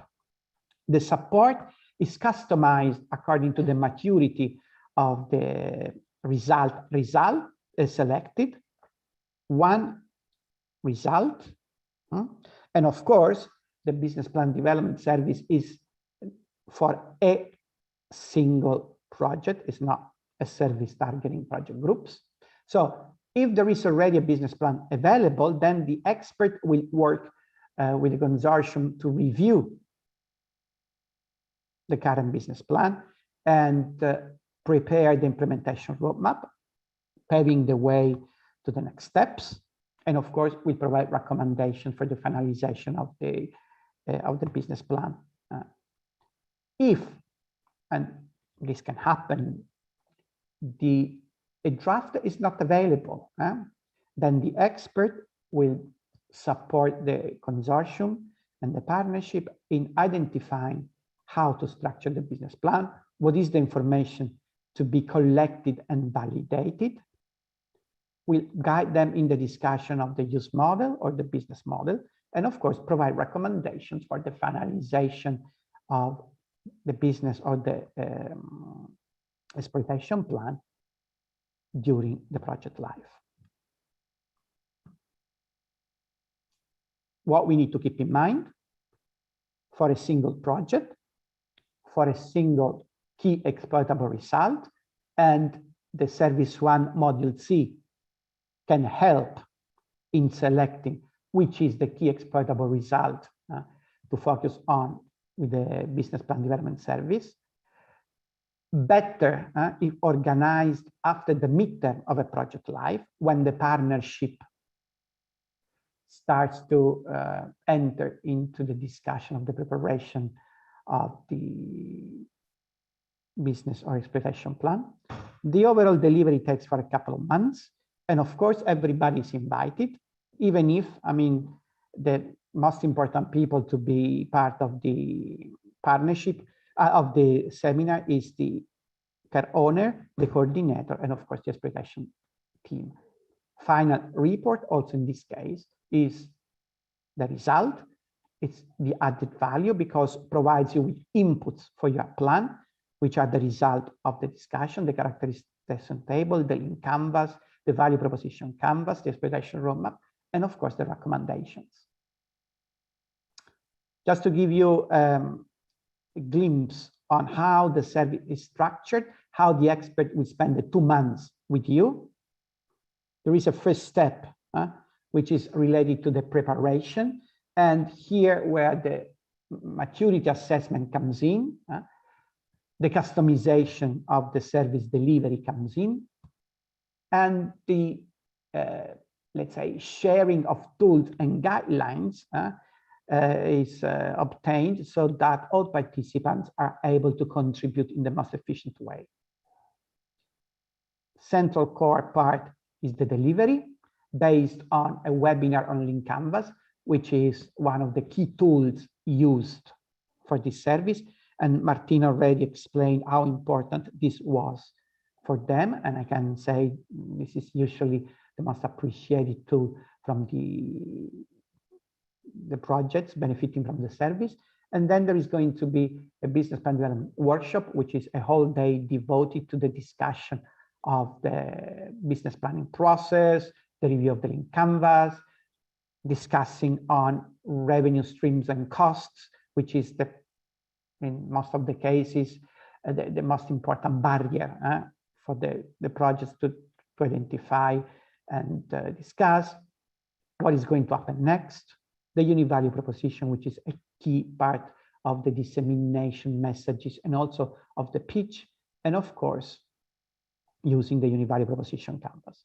Then there is a last step, which is connected to the final discussion and interaction on the outcomes of the preparatory and delivery steps with some more vertical discussion on user and business models, financial needs, commercial channels, next steps, all to be consolidated in the report, which also guide you in order to access further services and access funding. To give you an idea how the workshop works, here is an agenda. As you can see, again, it takes the whole day, ending in the afternoon, and covering the different key steps that are needed to be considered when preparing a business plan, from the planning during the project life and the planning after the project life. So just to sum up, when the project starts with appointment of the expert arranges a call with the project coordinator, the exploitation manager, in order to fine-tune the service, also according to the maturity of the project, collects data, and then with the partnership, there is the preparatory stage with the discussion of the Link Canvas, the preparation of the preliminary report in order to set the ground for the workshop where things will be discussed and deepened, and then the preparation of the final report. So this is what I wanted to say, and it's my pleasure now to introduce my testimonial, Alejandro Marquez from Ocean 2G. Alejandro, please, the floor is yours. Hello, Andrea. Thank you very much for the introduction and for your great explanation about the program. Please let me know if you can see my presentation. Yes. Fantastic. Thank you, Alessia. Yeah, so well, we at Magallanes Renovables, we participated in the portfolio dissemination and exploitation strategy with the Horizon Results Booster. And first, I'm gonna make a quick introduction of what we do. So basically, at Magallanes Renovables, we identified a new source of renewable energy that is really not exploited at an industrial level. So what is tidal energy, right? So when the tides rise and fall, what's happening is that there's a gravitational pull from the moon and the sun on the oceans. And this creates, this gravitational pull makes the oceans to expand. And huge masses of water have to go through straits or in between islands. And at these points, due to the Venturi effect, the water accelerates and creates really, really strong currents. This happens all over the world, but in Europe, it happens in between the Atlantic Ocean and the North Sea. So it's in the north coast of France, and of course, in between the UK, in the north of the UK. Also in the Mediterranean Ocean, in the Gibraltar Strait, or in Italy, for example, in the Messina Strait. So this resource of energy is enormous. So it could potentially generate 390 gigawatts worldwide. It is 100% predictable, because we can, the same way we can predict the movement of the sun and the moon, we can also predict we have tidal charts that can predict the tides with 10 or 20 years in advance. Also, this moving water has a lot of energy. So if we compare it with wind energy, is 800 times more dense water than air. So we can extract more energy with smaller devices. And of course, the most important part is clean and 100% renewable. So of course, being such a great resource, we're not the first ones who have tried to exploit it. Many companies before us have tried to do that, and they have focused on very complex machines, mostly submerged systems that would that in the end were too expensive to maintain, and therefore it was very difficult to carry on at an industrial level. So we knew how to tackle this issue, and the way we did so is with the philosophy of using the technology that is on the market already. So even though we are technology developers, we want to focus we want to develop the least technology as possible. So we had to look on the market of what was off the shelf, right? So basically we focused on two mature technologies, which is the windmill industry and the naval industry, two sectors of course, very strong in Europe and with lots of experience worldwide. And the way we combined these two sectors was in the simplest way possible, which is installing a windmill, well, in this case, two windmills under a boat. So in the picture you see on the right, you see that the upper deck of the boat, of the platform, has all the machinery that we go, all the electrical components that we go in a windmill, and down below in the hull, in the nacelle, we have basically what would be the powertrain of two windmills. The system is very robust because it relies on naval capabilities, and of course we can rely on all the machinery that's inside the system, because it comes from mature technologies. So we minimize the technology risk, absolutely. We are a small company, and well, here you can see how the system works. So the blades counter-rotate to give stability to the system, and we have the least moving parts as possible to minimize costs and maintenance. So as you can see, we have identified a resource and found a solution. But being a small company, we focused mainly on the technology. So we are a deep technology company, and that's what we have done for the past 13 years of development. But now that we are reaching commerciability, we have found ourselves that, of course, all the technological advancements that we have made are thought to penetrate the market, but we haven't really, up until participating in the Horizon Results Booster, we didn't really work in a systematic way on the exploitation. Alejandro, so that's why, yes, Andrea. Can you just give us the few final remarks on your experience on the service and on the booster, so that everybody can appreciate the added value of these services? Yes, of course. 30 seconds.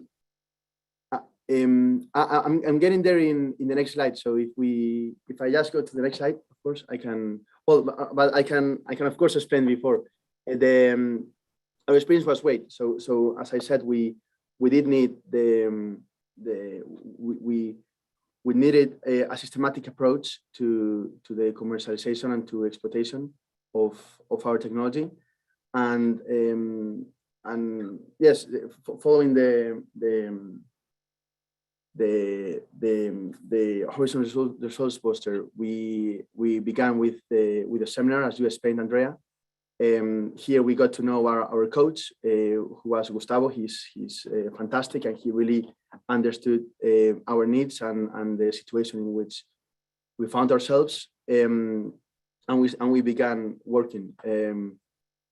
We started with the curse identification. So here, something as simple as defining the unique value proposition, or the unique selling point, is something that of course any company should have done, but being so technological focused, we hadn't. So Gustavo really guided us to this process, and we identified a unique selling point in which we had to focus within our technology. Then we analyzed, of course, the risks, and this activity was great because it was a very interesting activity, because we had to identify all the risks that we of course had in our minds, but we had never put on paper, and giving them a value.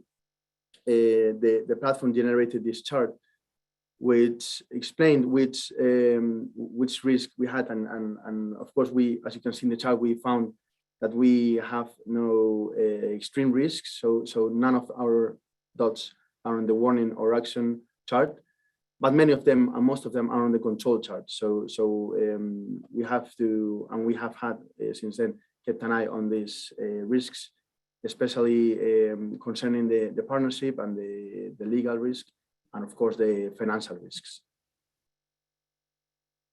Then we worked on the exploitation roadmap, and in this roadmap we started to focus. Well, of course we put in paper all the steps that we needed to follow in order to get to a commercialization point. And here we also focused on the financial needs, which are key now, of course. And then on the business opportunity assessment tool, we found out that we are, of course, very strong in the technology, but maybe weaker on the team that we have to strengthen. So yeah, so the overall experience was fantastic. As I said, one of our main weakness was that we had only focused on the technology. So being able to focus on having, as I said, a systematic approach to the exploitation really gave us a view on what steps we had to follow and how to follow them, our weaknesses,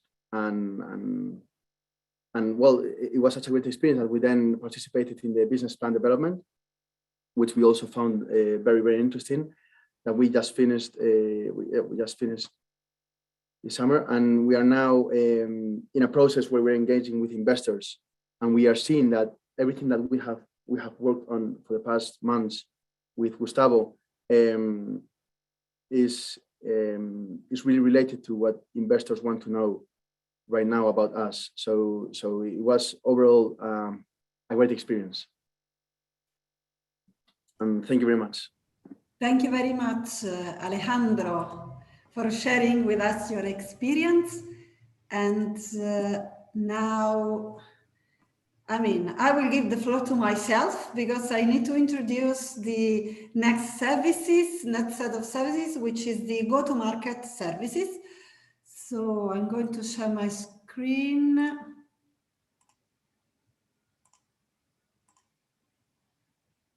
Could you please confirm that you can see my screen properly? Yes. Thank you very much. Okay, so third set of services, service 3, go-to-market. I will introduce the overall the services and present the first ones. Then I would give the floor to Chiara Eleonora De Marco, senior expert in HIV from Ciautech P&O Consulting, and then we will have our last testimonial, Claudio Casolari from the ECO Inc. project. So let's start. What you need to know, first of all, is that go-to-market services, go-to-market support is divided in 6 support types. Therefore, under the name and the category of go-to-market, you have service support type 1, which is pitching, 2, support and guidance for IPR, 3, training and innovation management, 4, business services, which then are subdivided again in 3 other type of streams, 5, examining options for exploitation, and 6, access to non-EU funding. And then we will go through each one of those. Eligibility for what concerns go-to-market services. So not all support typologies can be selected because there is a limit given by a max number of equivalent working days that experts can devote to each project. And when you apply for the go-to-market services, the platform does not allow for specific combinations, but go-to-market services can be requested after module C or a BPD completion or as a standalone. It depends much on the stage of maturity of your key exploitable results. To request go-to-market services, you need to upload at application level dissemination and exploitation plan, or at least an advanced business plan, or you should come from a service 2, so business plan development service completed. The focus again here is on one key exploitable result, which has to be already clearly identified. I saw on Slido one question that I can address right now because this is connected to why are we always mentioning one key exploitable result or 3 key exploitable results? Because the idea is that the experience with the results booster is a learning experience for the consortium, and therefore tools, methodologies, and approaches which are shared, tested, and worked during the service delivery then can be transferred by partners to the other key exploitable results they identify throughout the life of the project. Because it's not possible to request all the services directly at the application stage, what we suggest is to combine them into packages. If this cannot be done at application stage, this will be asked you after the application is submitted. But in the slide here, you have examples of suggested packages of combination of services. But whichever question you might have in this direction, please ask and contact us. In the slide, I'm not going to go now directly throughout each one of the flows, but when you will receive the slides, you will have the flows per each support type subservice. I'm going to introduce you the first 3. So the first one is support type 1 is pitching. The pitching service envisages training and coaching on how to present exploitable results to potential investors, business partners, and other relevant stakeholders. Clearly, you need to have, a very clearly identified key exploitable result, and therefore this usually happens very close to the end of a project's lifespan. Please remember, Horizon Results Booster services can be requested as well by closed projects, and therefore, even if you are in a situation in which your project is closed, you are eligible and you can request the services. This service can be delivered as a standalone. I mean, you can request just this one, or as part of a service package, as I just showed you. And applicants in this case could be single projects or project groups from which at least one project was funded under FP7, H2020, or Horizon Europe, ongoing or closed. Quickly delivery steps. Step 1, expert appointment and first contact with beneficiaries. Step 2, preparation of the capacity building, so review of the different tools, canvases, feedback reports, request to prepare an elevator pitching file. Step 3, capacity building, half-day webinar or workshop on investor readiness, how to pitch and review the elevator pitching file. Step 4, the pitching session, organization of a simulated online-offline pitching, 3 minutes presentations, 5 minutes of Q&A and feedbacks from investors. Finally, final report, including recommendations. Go-to-market support type 2, support and guidance for IPR. Because there are already several other initiatives from the European Commission and moreover at European level addressing IPR matters and to avoid duplication on publicly funded projects, this service is meant to be, I would say, a startup type of service in the direction of IP. So through the service delivery, you will get explanation about the different modalities and procedures for IP management, assistance with the IP management strategy, recommendations, redirection towards the use of more specialized services. Again, this one can be delivered as a standalone or as part of a service package requested by a single project or a project group. Delivery steps in this case: experts appointment and first contact with beneficiaries, preparation of training, therefore introductory call to set specific topics of the interest, of course, of the project beneficiary, and request, of course, of documents. This usually happens 2 weeks before the training session. Step 3 is a training session, half-day webinar or workshops on basics of IPR and topics agreed during the introductory call: patenting, IP licensing, freedom to operate, due diligence, transfer of IP, so on and so forth. Step 4, coaching, 2 hours long coaching section with in-depth description of the scope of the modalities for use of the main EC-funded support services. And finally, again, a report including suggestions and recommendations. Then, the next service, support type 3, training on innovation management.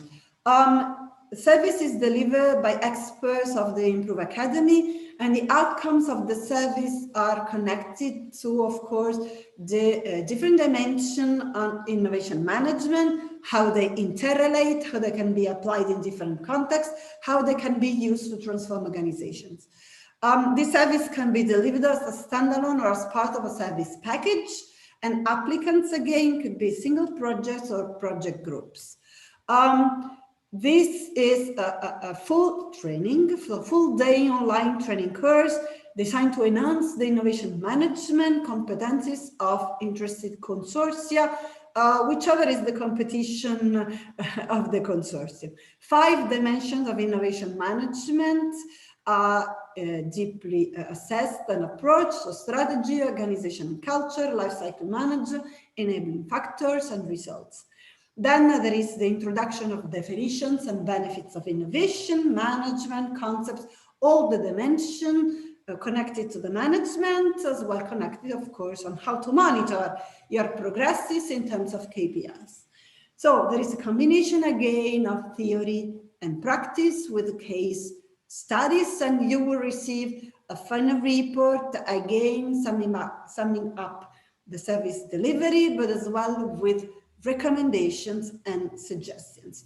Another element which is worth to mention, which applies to all the services which have been introduced so far, is that service delivery is done remotely, online, And therefore, there is no problem connected, of course, to traveling around, to organize rooms, and to organize physical meetings. And therefore, there is the possibility for all the partners to attend and be active part of the service delivery.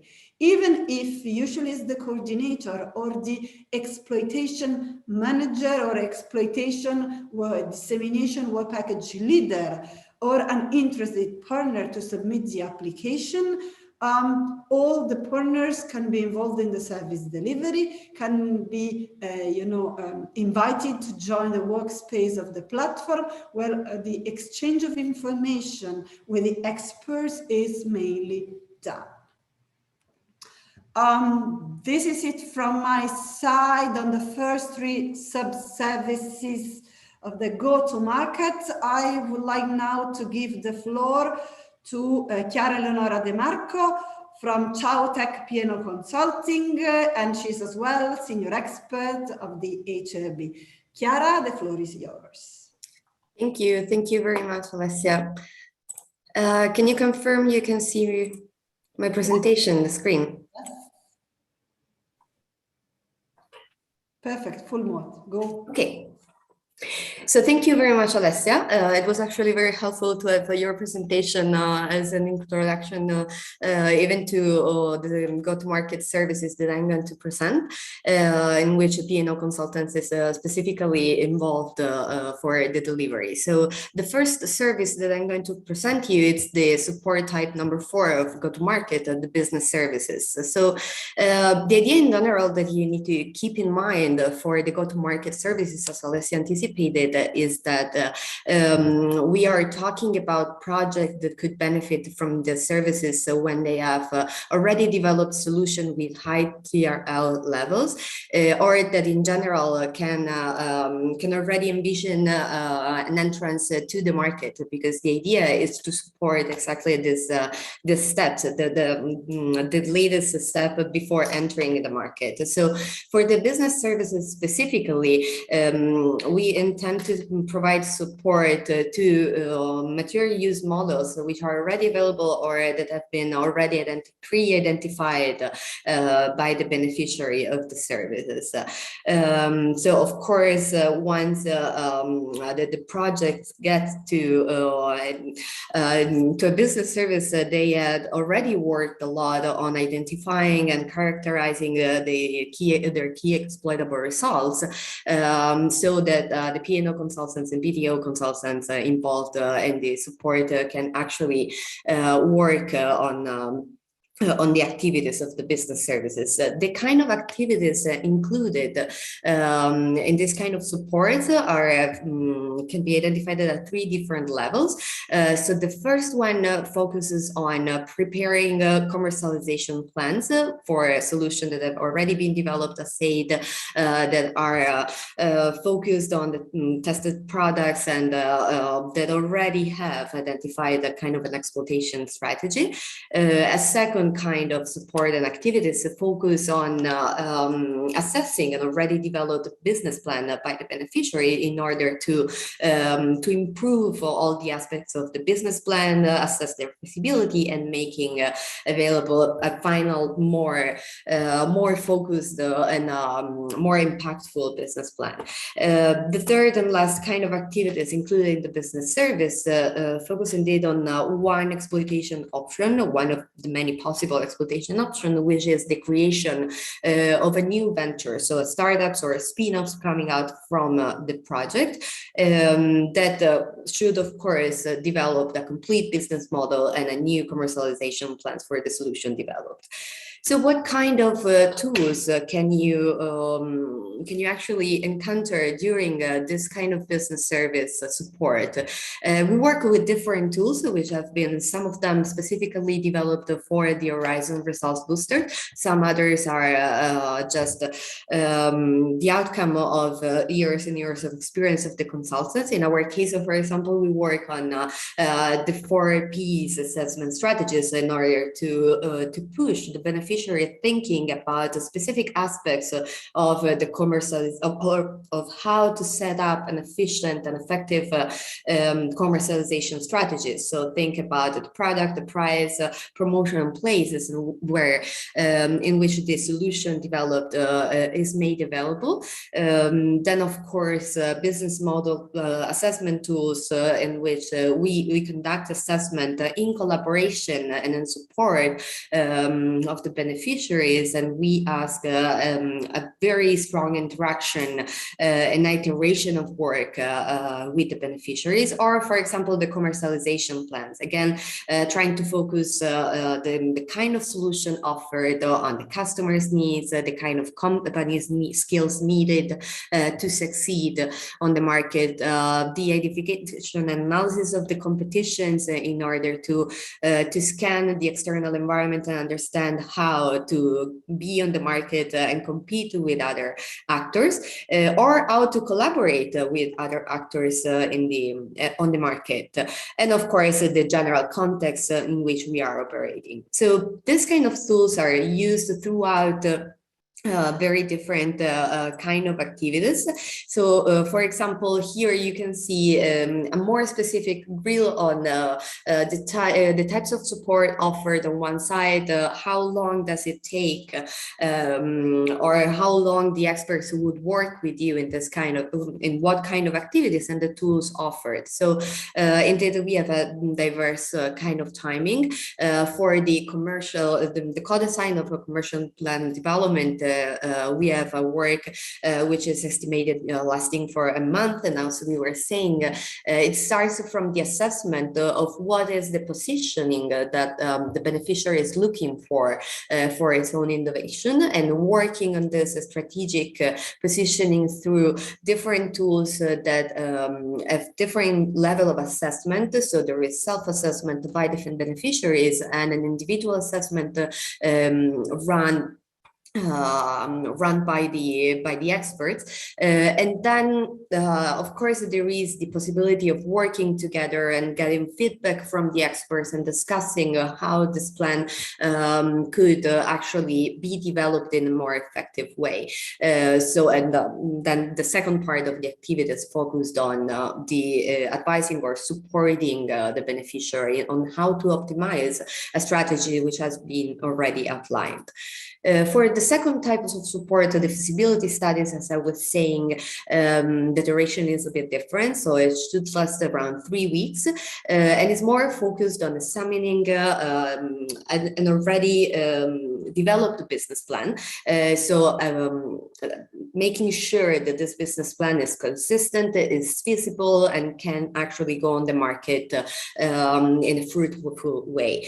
Same thing for the feasibility of this business plan and the profitability, so the aspects of whether or not this business plan is going to have an impact for the actors, the beneficiaries, and the general societal impacts.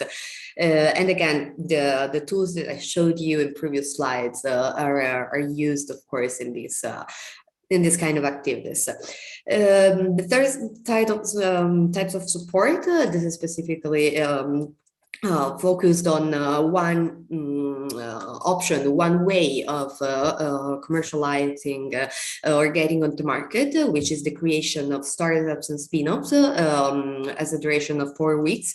And it starts as a path of starting from assessing the business proposition plans and going through, of course, the analysis of the teams and who is involved, what are the internal element, the national governmental definition of startups, of spin-offs, of course, for all the regulation, and then, of course, assessing all the legal and regulatory aspects related to that, and then, of course, getting ready to have the launch of a new venture, considering all the environmental, ethics, and quality standards needed for the establishment of a new young company. Let me go. Okay.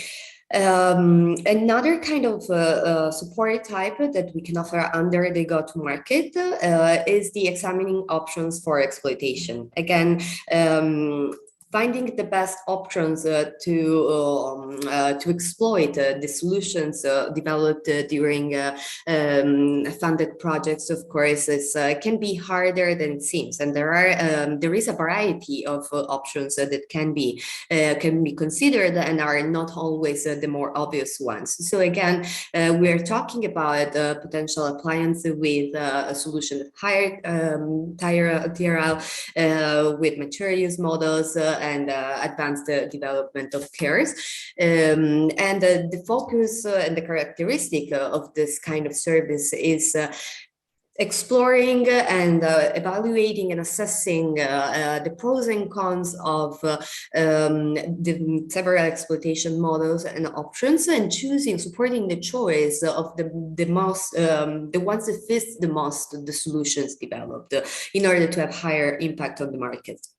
So the kind of activities in this case are developed throughout a duration of 4 weeks and focus on the first steps of assessing which are the exploitation and commercialization strategies that the beneficiary might have already developed, trying to improve them, and then having a second phase of feedback and advising and supporting which are the best fitting exploitation options that have been identified. Again, in this case, the kind of tools that are used can be something like the ones that you see here. Of course, it starts from, in order to create the communication and the interaction between the beneficiaries and the experts, it is necessary to focus and characterize the curves, which is a work that, of course, the project would have already developed. And then the communication about which are the ways in which the beneficiary intends to exploit the results. And then, of course, again, analyzing the commercialization plan and getting feedback and assessment from both the beneficiary and the service provider in this case. To go to the last one, last kind of service of the go-to-market, we have the access to non-EU funding. So of course, we know that we are talking about beneficiaries of European fundings in this case. So you know how to win some public money, but the idea is that for every new kind of solution developed, the strategy, the funding strategy to be developed needs to be tailored and customized to the need and the characteristic of this new solution. So, of course, the idea is to develop a very thorough funding strategies that could refer to both public and private funding, and even exploring options of funding which go beyond the European funding themselves, of which, of course, the beneficiary already benefited.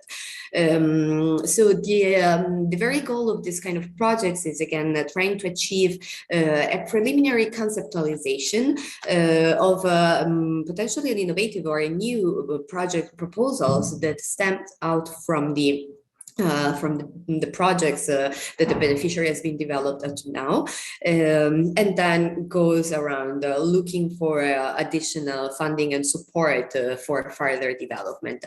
Kind of activities included in these services focus on the identification of all the available funding opportunities, but actually focusing more on identifying, scoping the one that are best suited for the objectives of the beneficiaries and the kind of solutions developed. And then, of course, once we have this general overview, understanding how to prioritize the opportunities. How do we do that? We do that focusing on different steps of the activities and using, again, different tools, starting from, of course, an exploration of the kind of fundings which are available, but even before doing that, understanding what is the kind of solution and what could be the project which is actually seeking funding. So identifying the needs, the kind of research, development, and innovation activities that should be run, of course, gives input to understanding which are the kind of funding that should be identified. And then, of course, we have a way of supporting the beneficiary in identifying all this opportunity, and then, of course, evaluating evaluating the pros and cons of each of them in order to find the ones that best fit the needs of funding or the goals and the scope that the projects developed is actually able to pursue. The final phase focus on coaching and training the beneficiary of the service on assessing the strengths and weaknesses of the new project proposal, which is going to be developed, and of course getting the beneficiary started on preparing this new proposal, observing of course the characteristics of the fundings identified. So this again is a summary of the activities that I was presenting you through the tools. The support, the actions that are included in the non-EU funding support strategy are focused on again the first step of analyzing the project which the beneficiary wants to develop and scanning the funding opportunity, then preparing a strategic funding strategy that can of course be the most effective, and then focusing on the application, how to prepare the application, how to optimize the concept, the structure, how to argument and to make the proposal or the concept of the proposal more robust and a winning kind of proposals. Of course, always having feedback and assessment from the beneficiaries and additional input in order to have an high quality potential project to be submitted. So this is in general our kind of support. I thank you very much for the attention, and I just want to introduce you Mr. Claudio Casolari, which is the sales and marketing director of METCO, a company which was responsible for the Eco Inc. project, which benefited from some of the go-to-market services. So thank you very much, and I leave the floor to Claudio. Yeah, thank you, everyone. Sorry, we are a little late, but I will be the quicker guest of the morning. It was really interesting to participate to this event. Thanks to Alessia Melasecchi to invite us.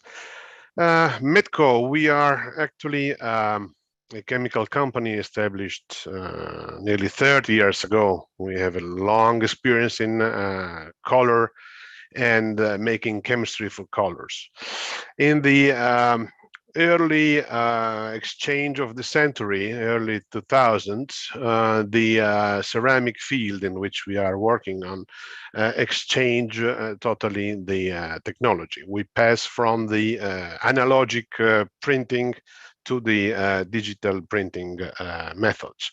This big jump into new technology, of course, brought into the industry new problems. Of course, problems related to the material that has to be used in the digital application. We, as a chemistry experts, we found interesting to dedicate a lot of time to some of our time to solve these problems and to try to be positives for the future. That's why we jump into the what we call Water Inc. Or Eco Inc. project. The aim of the goal of our project was to remove the organic solvents from the color preparation.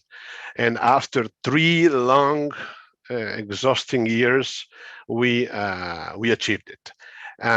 This is a super goal, and it has involved like nearly 3 million euros, on which 1 million was taken from the Edge 2020, and the rest was actually employed from our own sources. Today, as I said, we have a solution which is absolutely new. It's totally made in Italy, and as you can see from the small picture I have here, we are actually delivering a very highly technical solution to the ceramists. We have made color that sink into the body of the ceramic and makes the ceramic the extreme, the extreme hard surface. So we overcome not only the organic solvent problems, but we also deliver a full new technology to a big industry. Don't forget that the ceramic industry, it's about 40 trillion dollars business in the world. So we are participating to this great business. Our color, as I said, are entering into the body of the material, sticking into it, giving you a very lasting age. The project, as I said, has a 3 years duration, and we just finished it.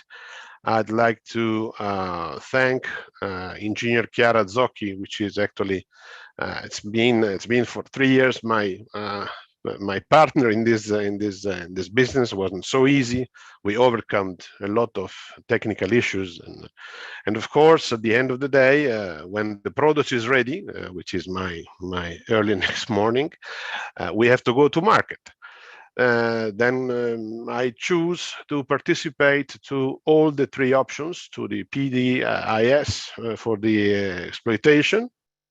I went through the second modules to the BPD, and then I found it very interesting. A business plan, it's something that has to be studied and put it into the receipt whenever you have a good product to deliver. And then the G2 market, which to me it's the most interesting, since it's my own business. I have choose to participate to all of those because I asked to myself, who am I to do it myself? I mean, it might be interesting to mirroring my paradigms, my thoughts. I mean, I was formed as an engineer in this sector, but many years ago. So let's get and do some mirroring. And thanks to the work we did together, Chiara Zocchi and Luigi Ranza was the other Chautec engineer that cooperated with us. I think we got something interesting. I mean, we renovate Metco as a company in a very interesting way. So my suggestion is take part of the project, do it with the human touch. Because trust, coaching, and human relations are the very and deep important part of the recipe. Thanks to Edge 2020, it was a great experience, and I hope to be able to deliver in future more and more interesting eco ink and eco products. Thank you, everyone. I hope we end in time. It's 12:10. Thank you. Thank you very much, Claudio, for sharing with us your experience. And thank you very much, Chiara, first for, of course, having detailed more about the other go-to-market services.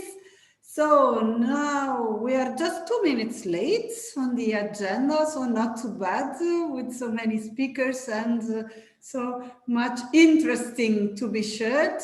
I kindly ask the colleagues to share the Slido questions so we can start the Q&A session live.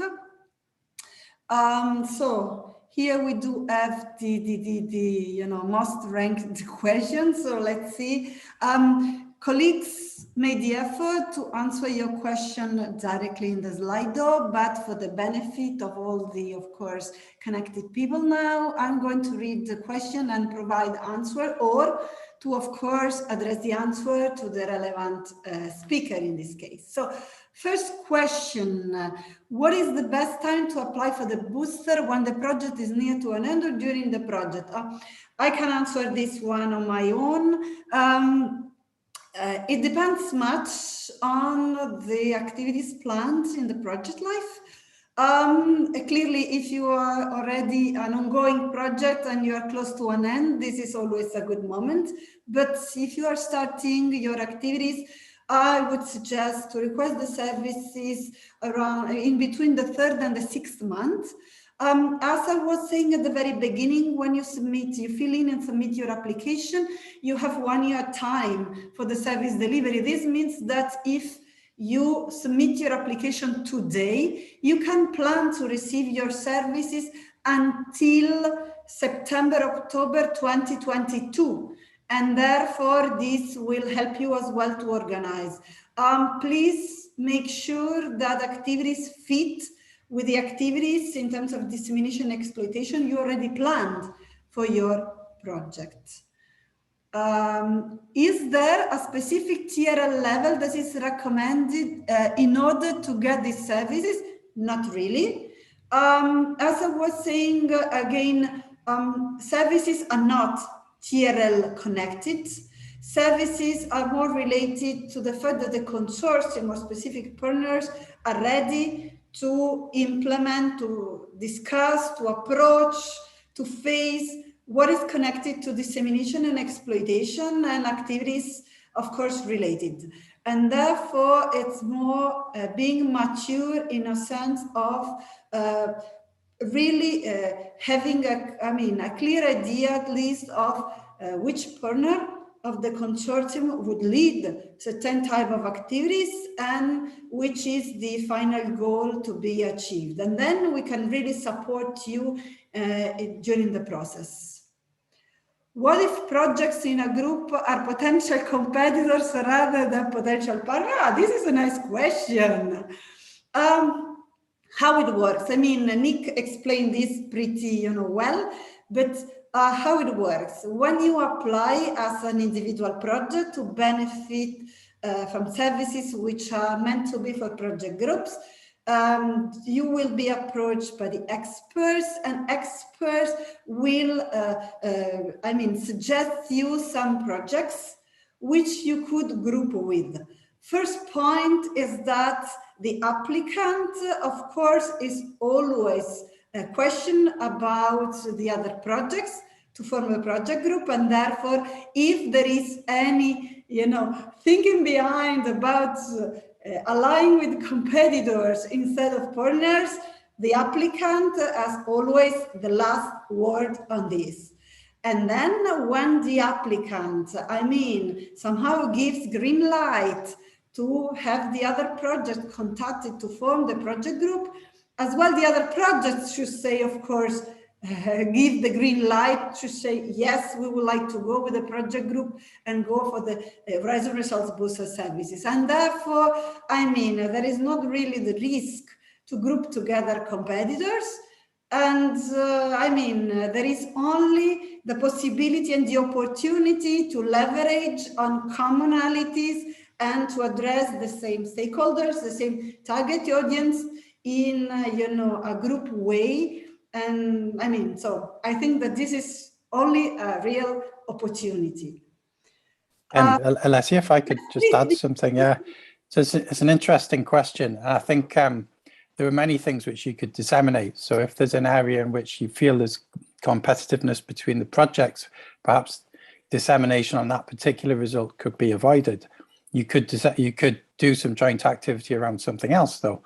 For example, we saw these policy brief documents and having a set of recommendations from a group of projects, which perhaps avoids any, competitive issues, but provides a set of clear recommendations to policymakers to improve general impact of the research area, then this could be something that could be explored.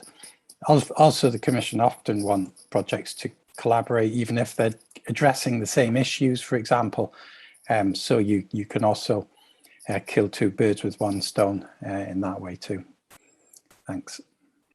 Thank you, Nick. Please stay connected because I would go I'm just jumping not to the first to the second question there, taking the opportunity that you are live. So how are the project groups made? How quickly we as an individual project can get feedback on which project group will our project be put? So please. Okay, yeah. So yeah, once your application is approved, then we receive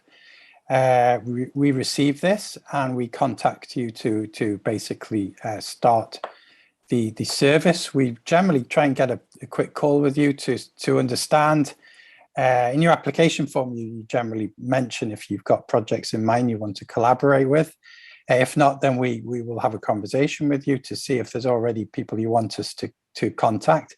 If there's not, then we'll go away and carry out some desktop research, which normally takes around a week or so, and we come back to you with the list of projects which we've found.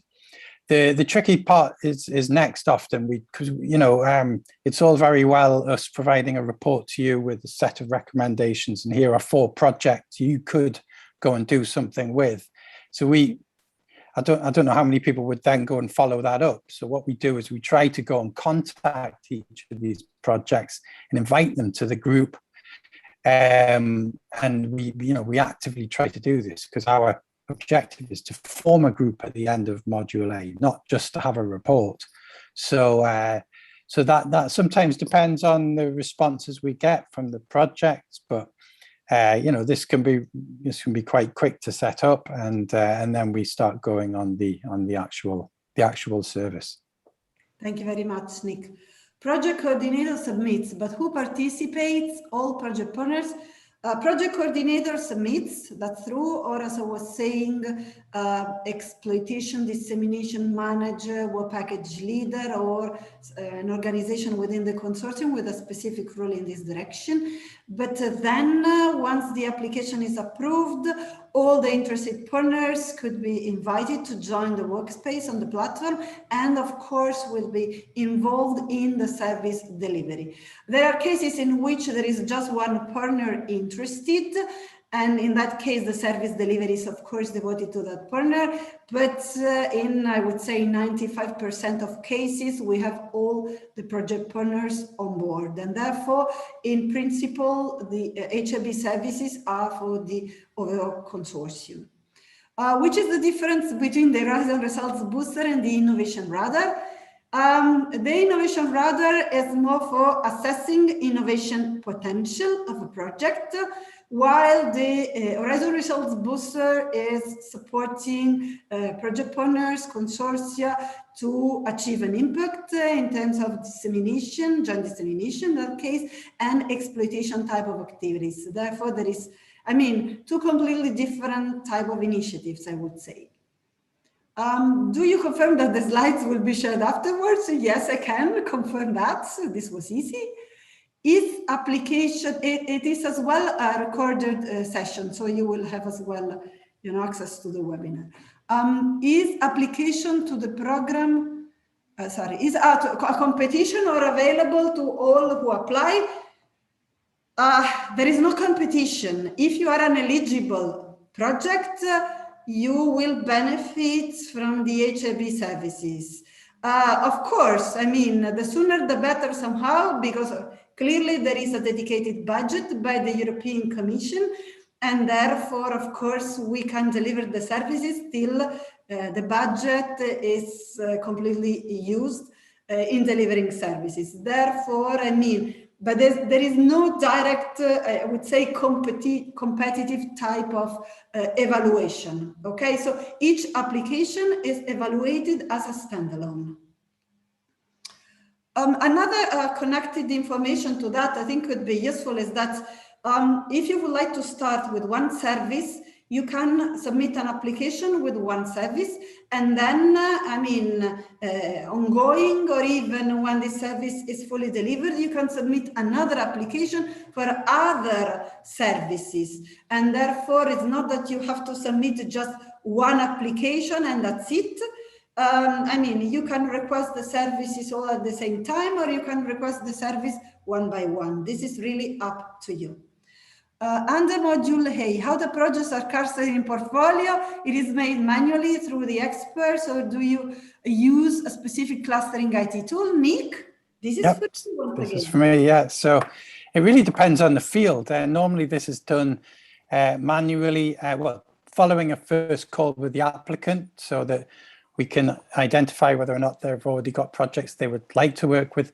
But then this is really done on a manual basis, looking at the various topics of the applicant project and the target stakeholders that they want to target. However, in some areas, so for example, in cybersecurity, there's the EU project Radar, which has just been provided by the Cyberwatching project. And that is a tool where you can map cybersecurity projects on thematic fields, on vertical sectors, and on technology topics. So when there's something like that available, we will use it. However, it's generally trying to join the dots between the various projects that we can identify and find, and then with the applicant, work with them to decide whether or not we've hit the nail on the head and got it right, or if we should go back and look for further projects. Thank you very much, Nick. The point on a single application is not that clear. I first understood that only the coordinator may apply, but how if many partners apply? Okay, the single application means that, of course, as you can imagine, there are a lot of projects applying for the HIB services and would like to receive the support. This is why we can deliver the same type of service only once to the project.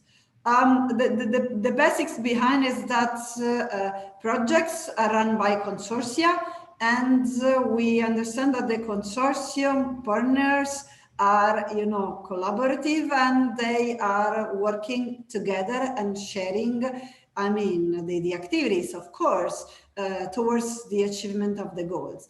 And therefore, usually when the coordinator or another partner decides to request HLP service, this is first shared internally in the consortium and agreed. And then it would be good as well to inform your project officer that you would like to request HIB services. So when we call in the project officers, they are not surprised. And therefore, of course, we are going to, accept one application per project. And once the application is approved, as I said, whoever is the applicant, all the partners should be invited to benefit from the service delivery. Again, as I said, and this I think clarifies as well even more, the service team, the appointed experts, the service team is always composed by senior expert, junior expert, and then a graphic designer if this is requested for specific services, and a project manager. Experts act as facilitators. They guide you through a process, and they support your activities with approaches, methodologies, and using the different tools and approaches and methodologies on your key exploitable results. But as I was already saying, this is a learning experience for the consortium.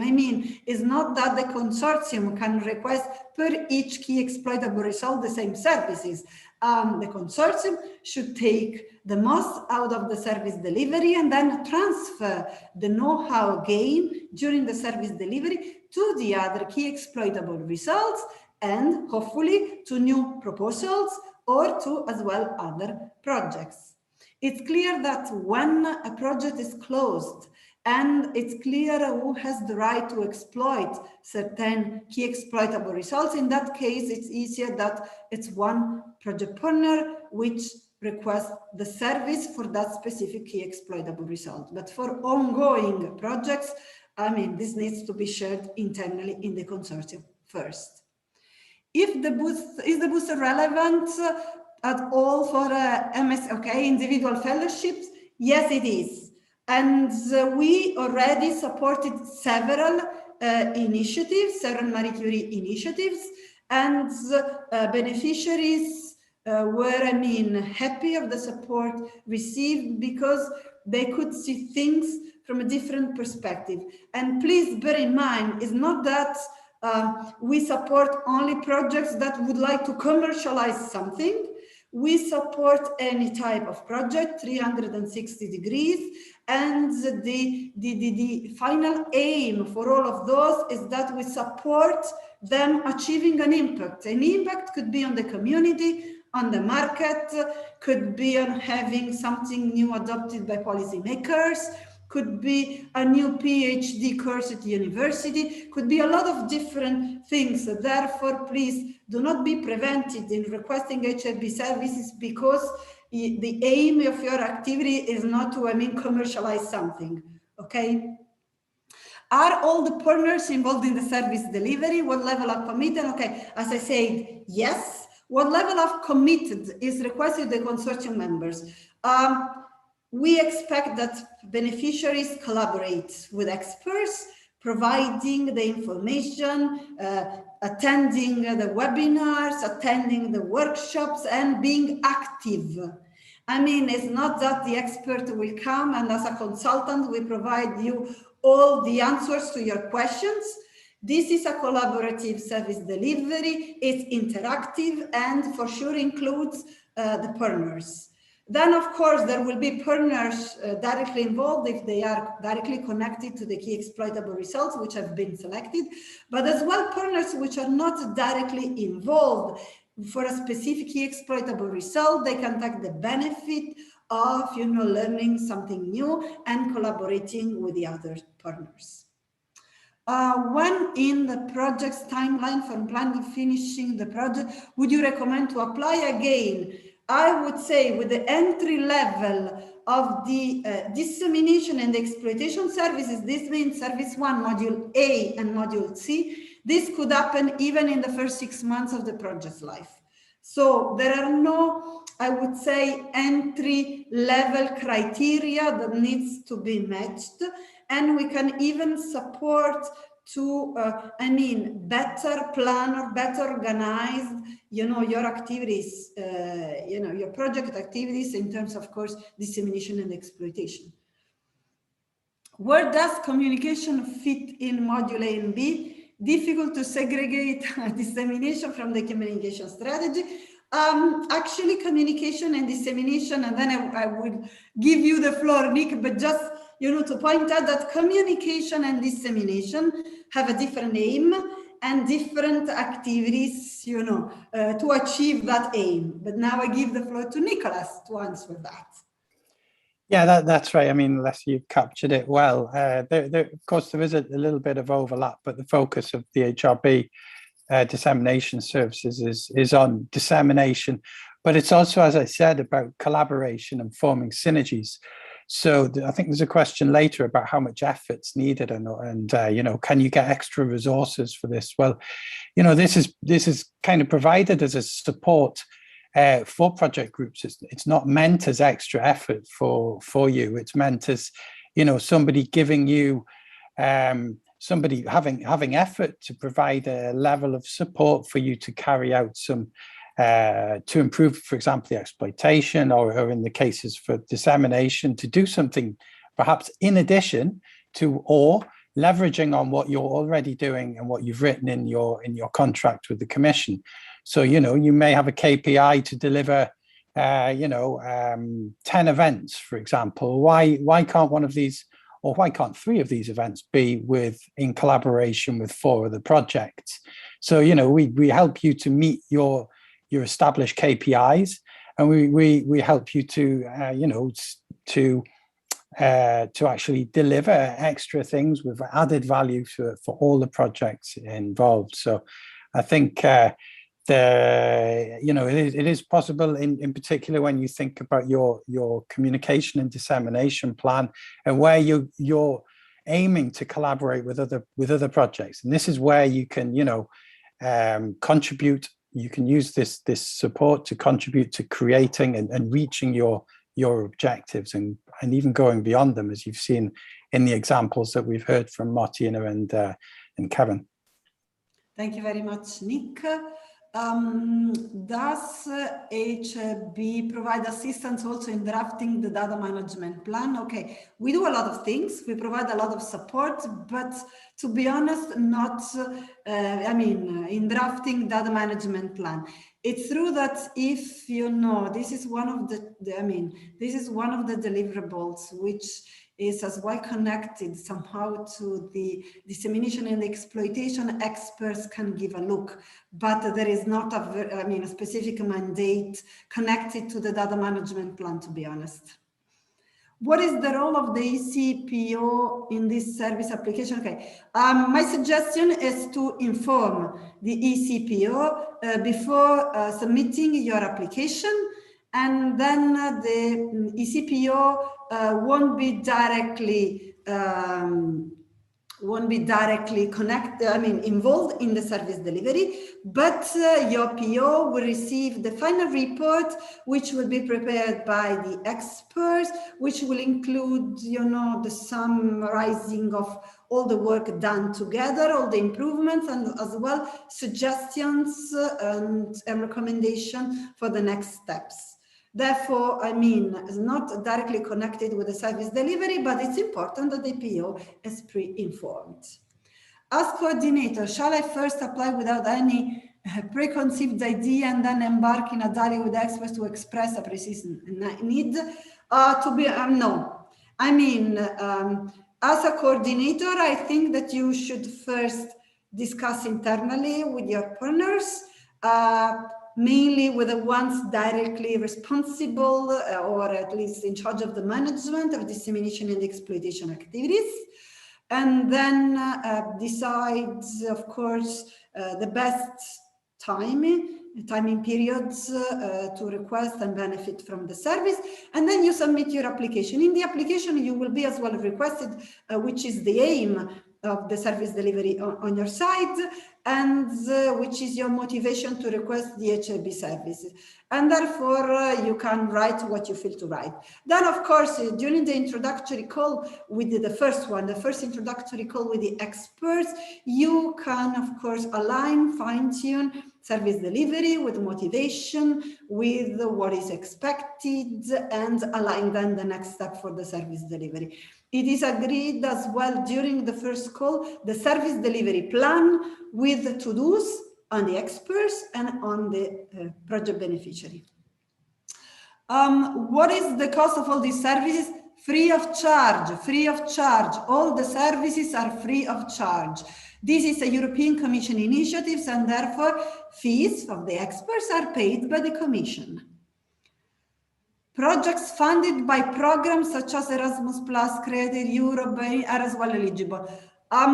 Are eligible projects which have been or are funded or will be funded once, of course, funded under FP7, H2020 and Horizon Europe. So all the initiatives which fall under FP7, H2020 and Horizon Europe are, of course, projects funded there can benefit from the Horizon Results Booster. Not the other programs yet, at least. Okay, what would be the time commitment necessary from the project participants? It depends much on the type of service.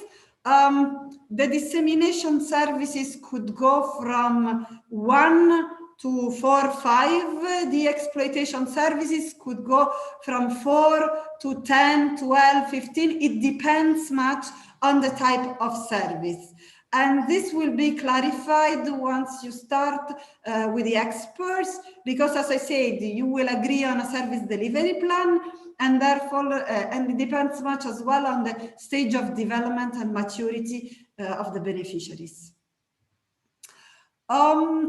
It was said you need to set aside resources plus time to do this.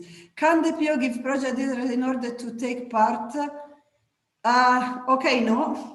I mean, you have to run your project as it is planned in the description of action annexed to the grant agreement that you signed. So these are the basics. And then what you can do is that, of course, the time that you devote to collaborate with the experts during the HIB service delivery, you can report that time in the relevant work packages, of course, connected to dissemination and exploitation activities. But no, there is no additional timing and then additional budget, as far as I can understand. When you have an HIB service delivered. I mean, I think it's already a great opportunity that those services are for free for the project beneficiaries. How are the services delivered online or in person? We are delivering services online. Currently, this is the setup.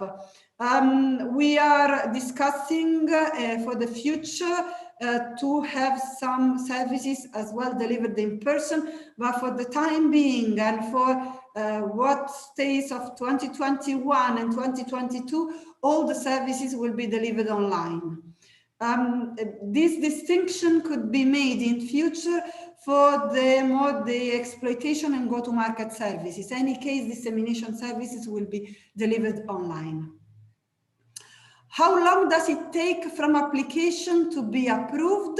Well, this is pretty fast, I would say. As I said, 3 to 5 days on the Commission side for the eligibility check. Then the applicant receives notification from the HRB platform that the application has been approved. When you receive this notification, I receive the same one. I appoint the service team, senior, junior, expert, and project manager. And then once the service team is approved by the Commission, it happens again within 3-5 days. You will receive a notification from the HRB platform, which presents you the experts. And from that moment on, the service delivery can start. Just for you to know, if perhaps you submit an application today and you picked, the service delivery for, let's say, the first quarter of 2022, then you will be contacted in short time by the expert to agree on the service delivery plan. But then the service delivery will actually start in the quarter that you picked in your application form. Of course, if in the time being you decide to anticipate or to postpone the service delivery, you need to agree this with the appointed experts. This is doable, but this needs to be agreed because we need to inform as well the European Commission, which approved your application. The limitation to one care is because they see once that project focuses on one care, can be a combination of cares. Okay. I would say the limitation one care, no, is not because the Commission would like you to concentrate on one key exploitable result. It's because, as I was saying during my presentation, this is a learning experience for the project partners. And therefore, because we would like to serve more projects, as much as possible, I would say, we have a time limit that we can devote to each project.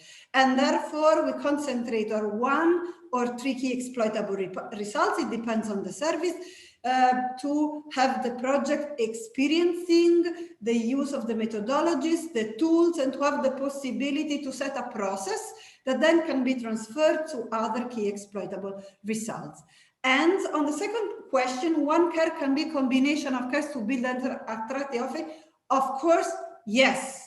So you should not just concentrate on one key exploitable result when thinking to the project, but this is a suggestion. You can pack more than one key exploitable result to make your offer more attractive for your customers or interested stakeholders.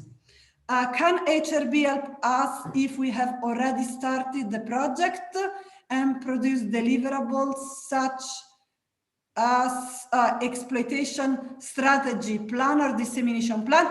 Of course, yes. As I said, then the services are the ones that I presented, and experts have presented even more in detail. But the extent to which the services are delivered depends much on the level of maturity of the project. Therefore, we can give a certain type of support if you are in the first month. We will give you another level of support if you are, midterm or closer to an end. So even if services are predetermined somehow in the structure, but then the service delivery is customized to match the needs of the project beneficiary. And therefore, yes, there are services like the business plan development and the go-to-market services for which you are requested to submit at the application stage at least a draft of the application plan or the business plan or the dissemination plan. In case of Marie Curie, it might be useful to inform about HRB during the grant agreement preparation phase and no later than month 3 for the start date of the project. I mean, I do agree with you that this would be nice to have. I mean, the Commission is really doing the best to promote the HRB services and to let, you know, current projects, new applicants, or just funded projects to, I mean, to know about the HRB and to then request the HRB. I mean, an event like the one we are having today goes in this direction again. So we are trying to promote on the Commission side, on the contractor side, the HRB service as much as possible. And of course, I would appreciate that as well the participants to this event can even, you know, spread the verb even further. Question for Kevin and Martina. Do you identify the main results before or after applying to the HRB? Martina, please. Yeah, okay. Well, the main results, if I have understood correctly, the question are already set in the grant agreement and in the project proposal. What we have identified within the project, within the service, is the key exploitable results that basically you start from the results you are aiming to reach during the project, but then you put in a different way and a different point of view in an exploitable way to make use of the results that you will obtain. So this is okay, thank you very much, Martina. Kevin, do you have something to add, or you would like to share your experience? I agree with Martina. I think when we put a proposal in for funding, we have clear goals, but of course over 4 years markets change. So the HRB is very, very useful for us in, you know, helping us to keep abreast of the changes whilst we're focused on the research work that we're doing. So in answer, I think we probably go in with identified main results, but we change them constantly with the HRB's inputs. Thank you very much, Kevin and Martina. What if I don't know which service is more suitable for my project? How can I apply? There are 2 ways, or you present your case in an email addressed to booster@meta-group.com, so the functional mailbox of the booster, or you can submit your application requesting the entry-level services, and then we can discuss this later. But if you would like to know, I mean, to better understand how it could work for your project, you can contact us. Is it possible to propose which service type is the most suitable based on the TRL? As I said, service delivery is not directly connected with the TRL level. Shall project groups be constituted upon initiative by a group of beneficiaries, or are the portfolio being constituted top-down by HRB? I think that Nick already addressed this question. Project group can apply directly as a project group, or the project group can be created as a first step of Module A, service delivery. Question to Martina. The exploitation strategy seminar was an internal, I can answer this, Martina, as well, was an internal event with the participation of the experts who organized the exploitation. Okay, the exploitation strategy seminar, it's organized by the consortium together with the expert. It's a full day in which the expert, in an interactive way, works on key exploitable results with project partners. And therefore, of course, it's, first of all, the date is agreed with the consortium, among the expert and the consortium. And then there are preliminary phases, as Andrea explained, when presenting the module C. And then there is the workshop day, so the exploitation strategy seminar. And then there is the recapping final report. And therefore, it's a collaboration among the expert and the project owners.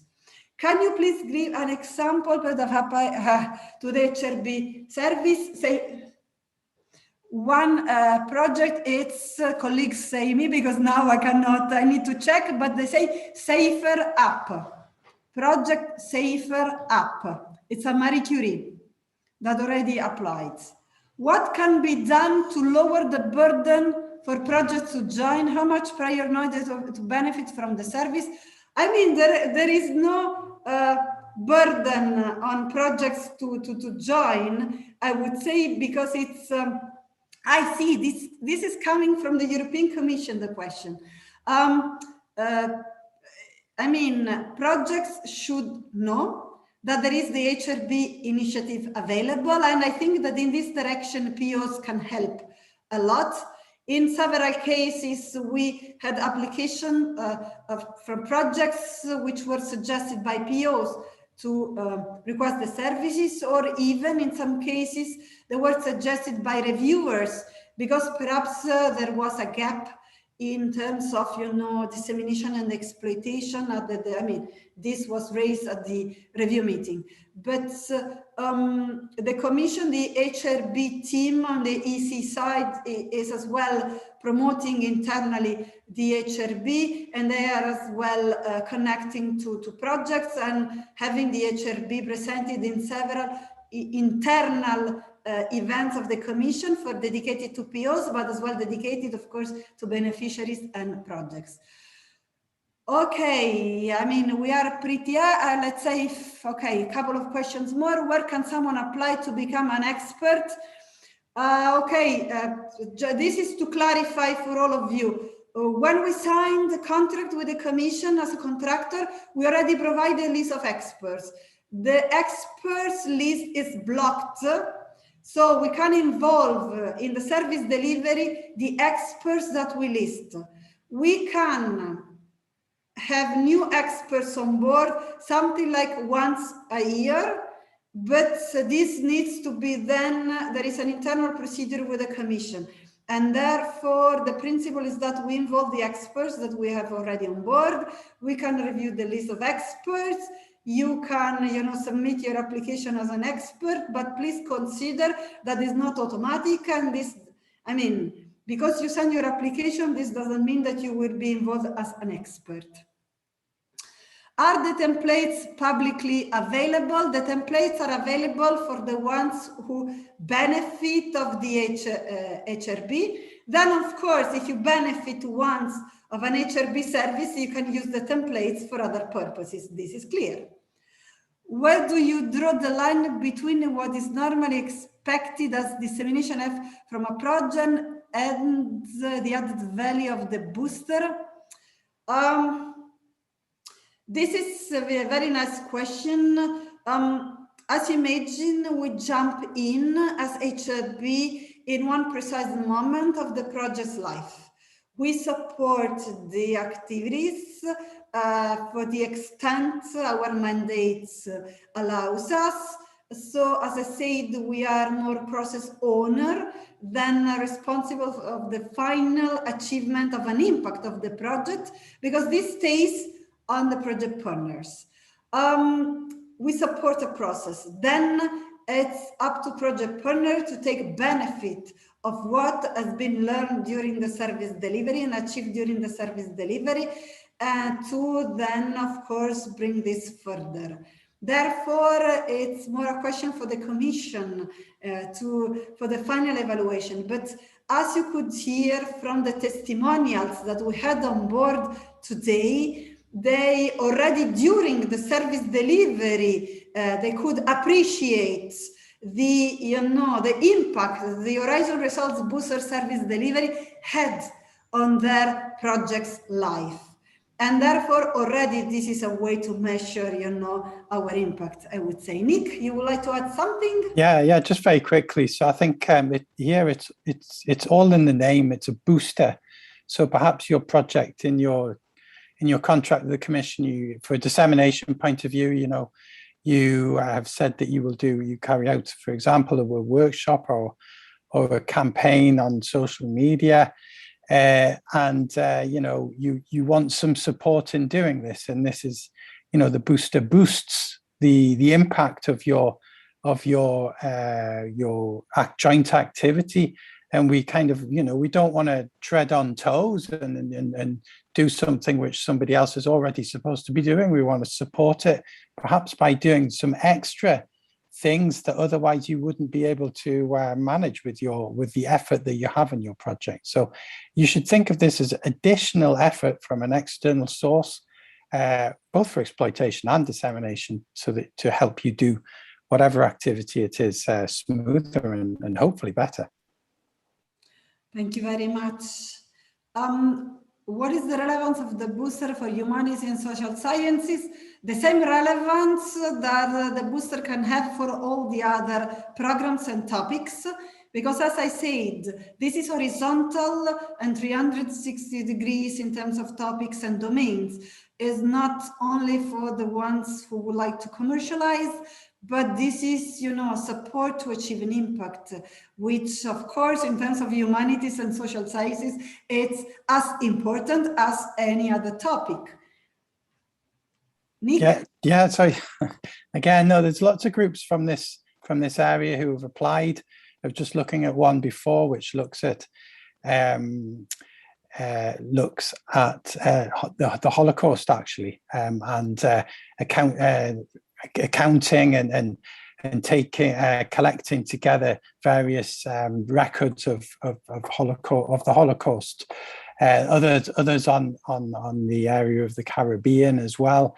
So, you know, we've been able to support them in collaborating with other projects which are working on a similar topic. Yeah,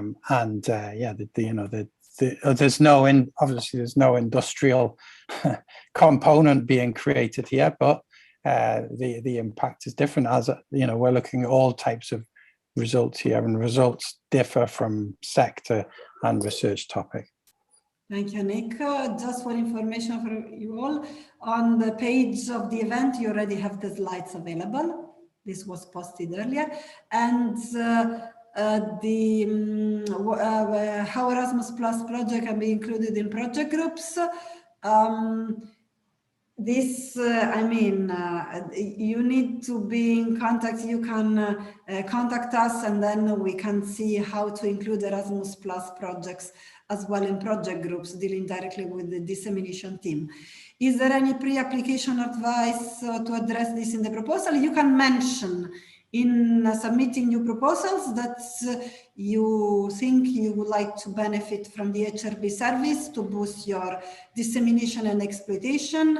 Moreover, because there's, of course, the service that we are delivering are complementary to usual activities which are foreseen in project proposals. Can you confirm that each service can be used once within the projects as they might be cursed different? Yes, yes, I confirm each project can benefit once. This is an opportunity paid by the Commission, and therefore I think, it's nice that, you know, a big number of projects can take benefit, okay? Sorry, I have SJU funded project can apply as well. Sorry, I have problem with this acronym. So if you manage to put this in an explicit way, but any case, as I was saying, if your initiative, your funding initiative is under FP7, H2020 Horizon Europe, the answer is yes. Otherwise, the answer is no. If we already have a partner who is in charge for dissemination and foresees the creation of this, can we apply anyway? Yes, as I said, you can, but please share this internally, because it won't be nice to have one partner applying for this service and another one which is in charge and responsible for that happening within the consortium.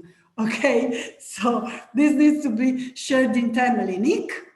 Yeah, that's another good question. Yeah, we want to kind of work and support the dissemination partner.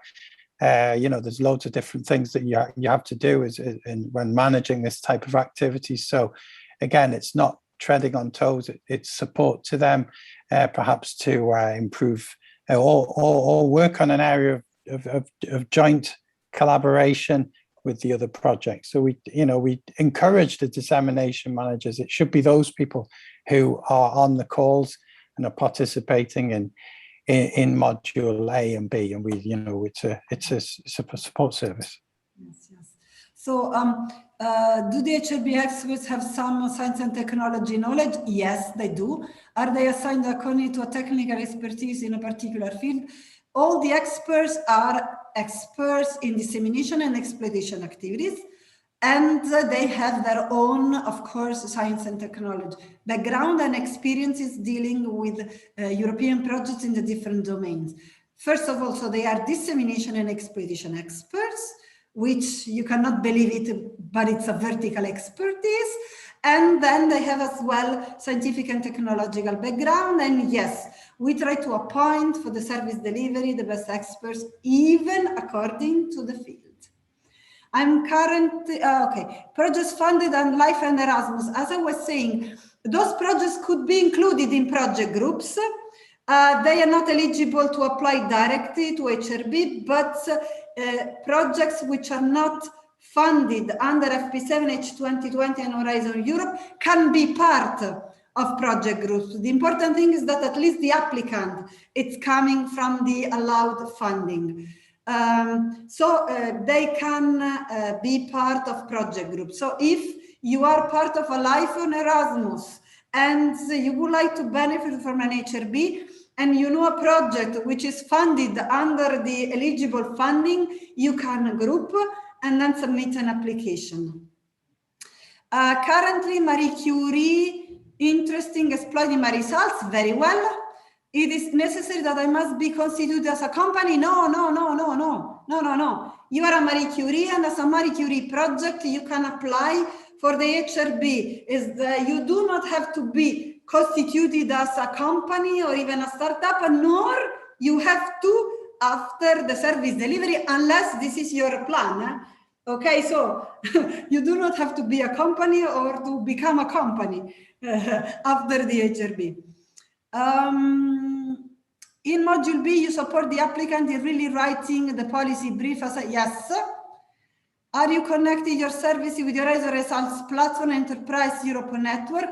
We are connected with the Horizon Results Platform in the application form. If you already uploaded your results in the HRP in the platform, you skip some questions because, of course, we extract the relevant information already from there.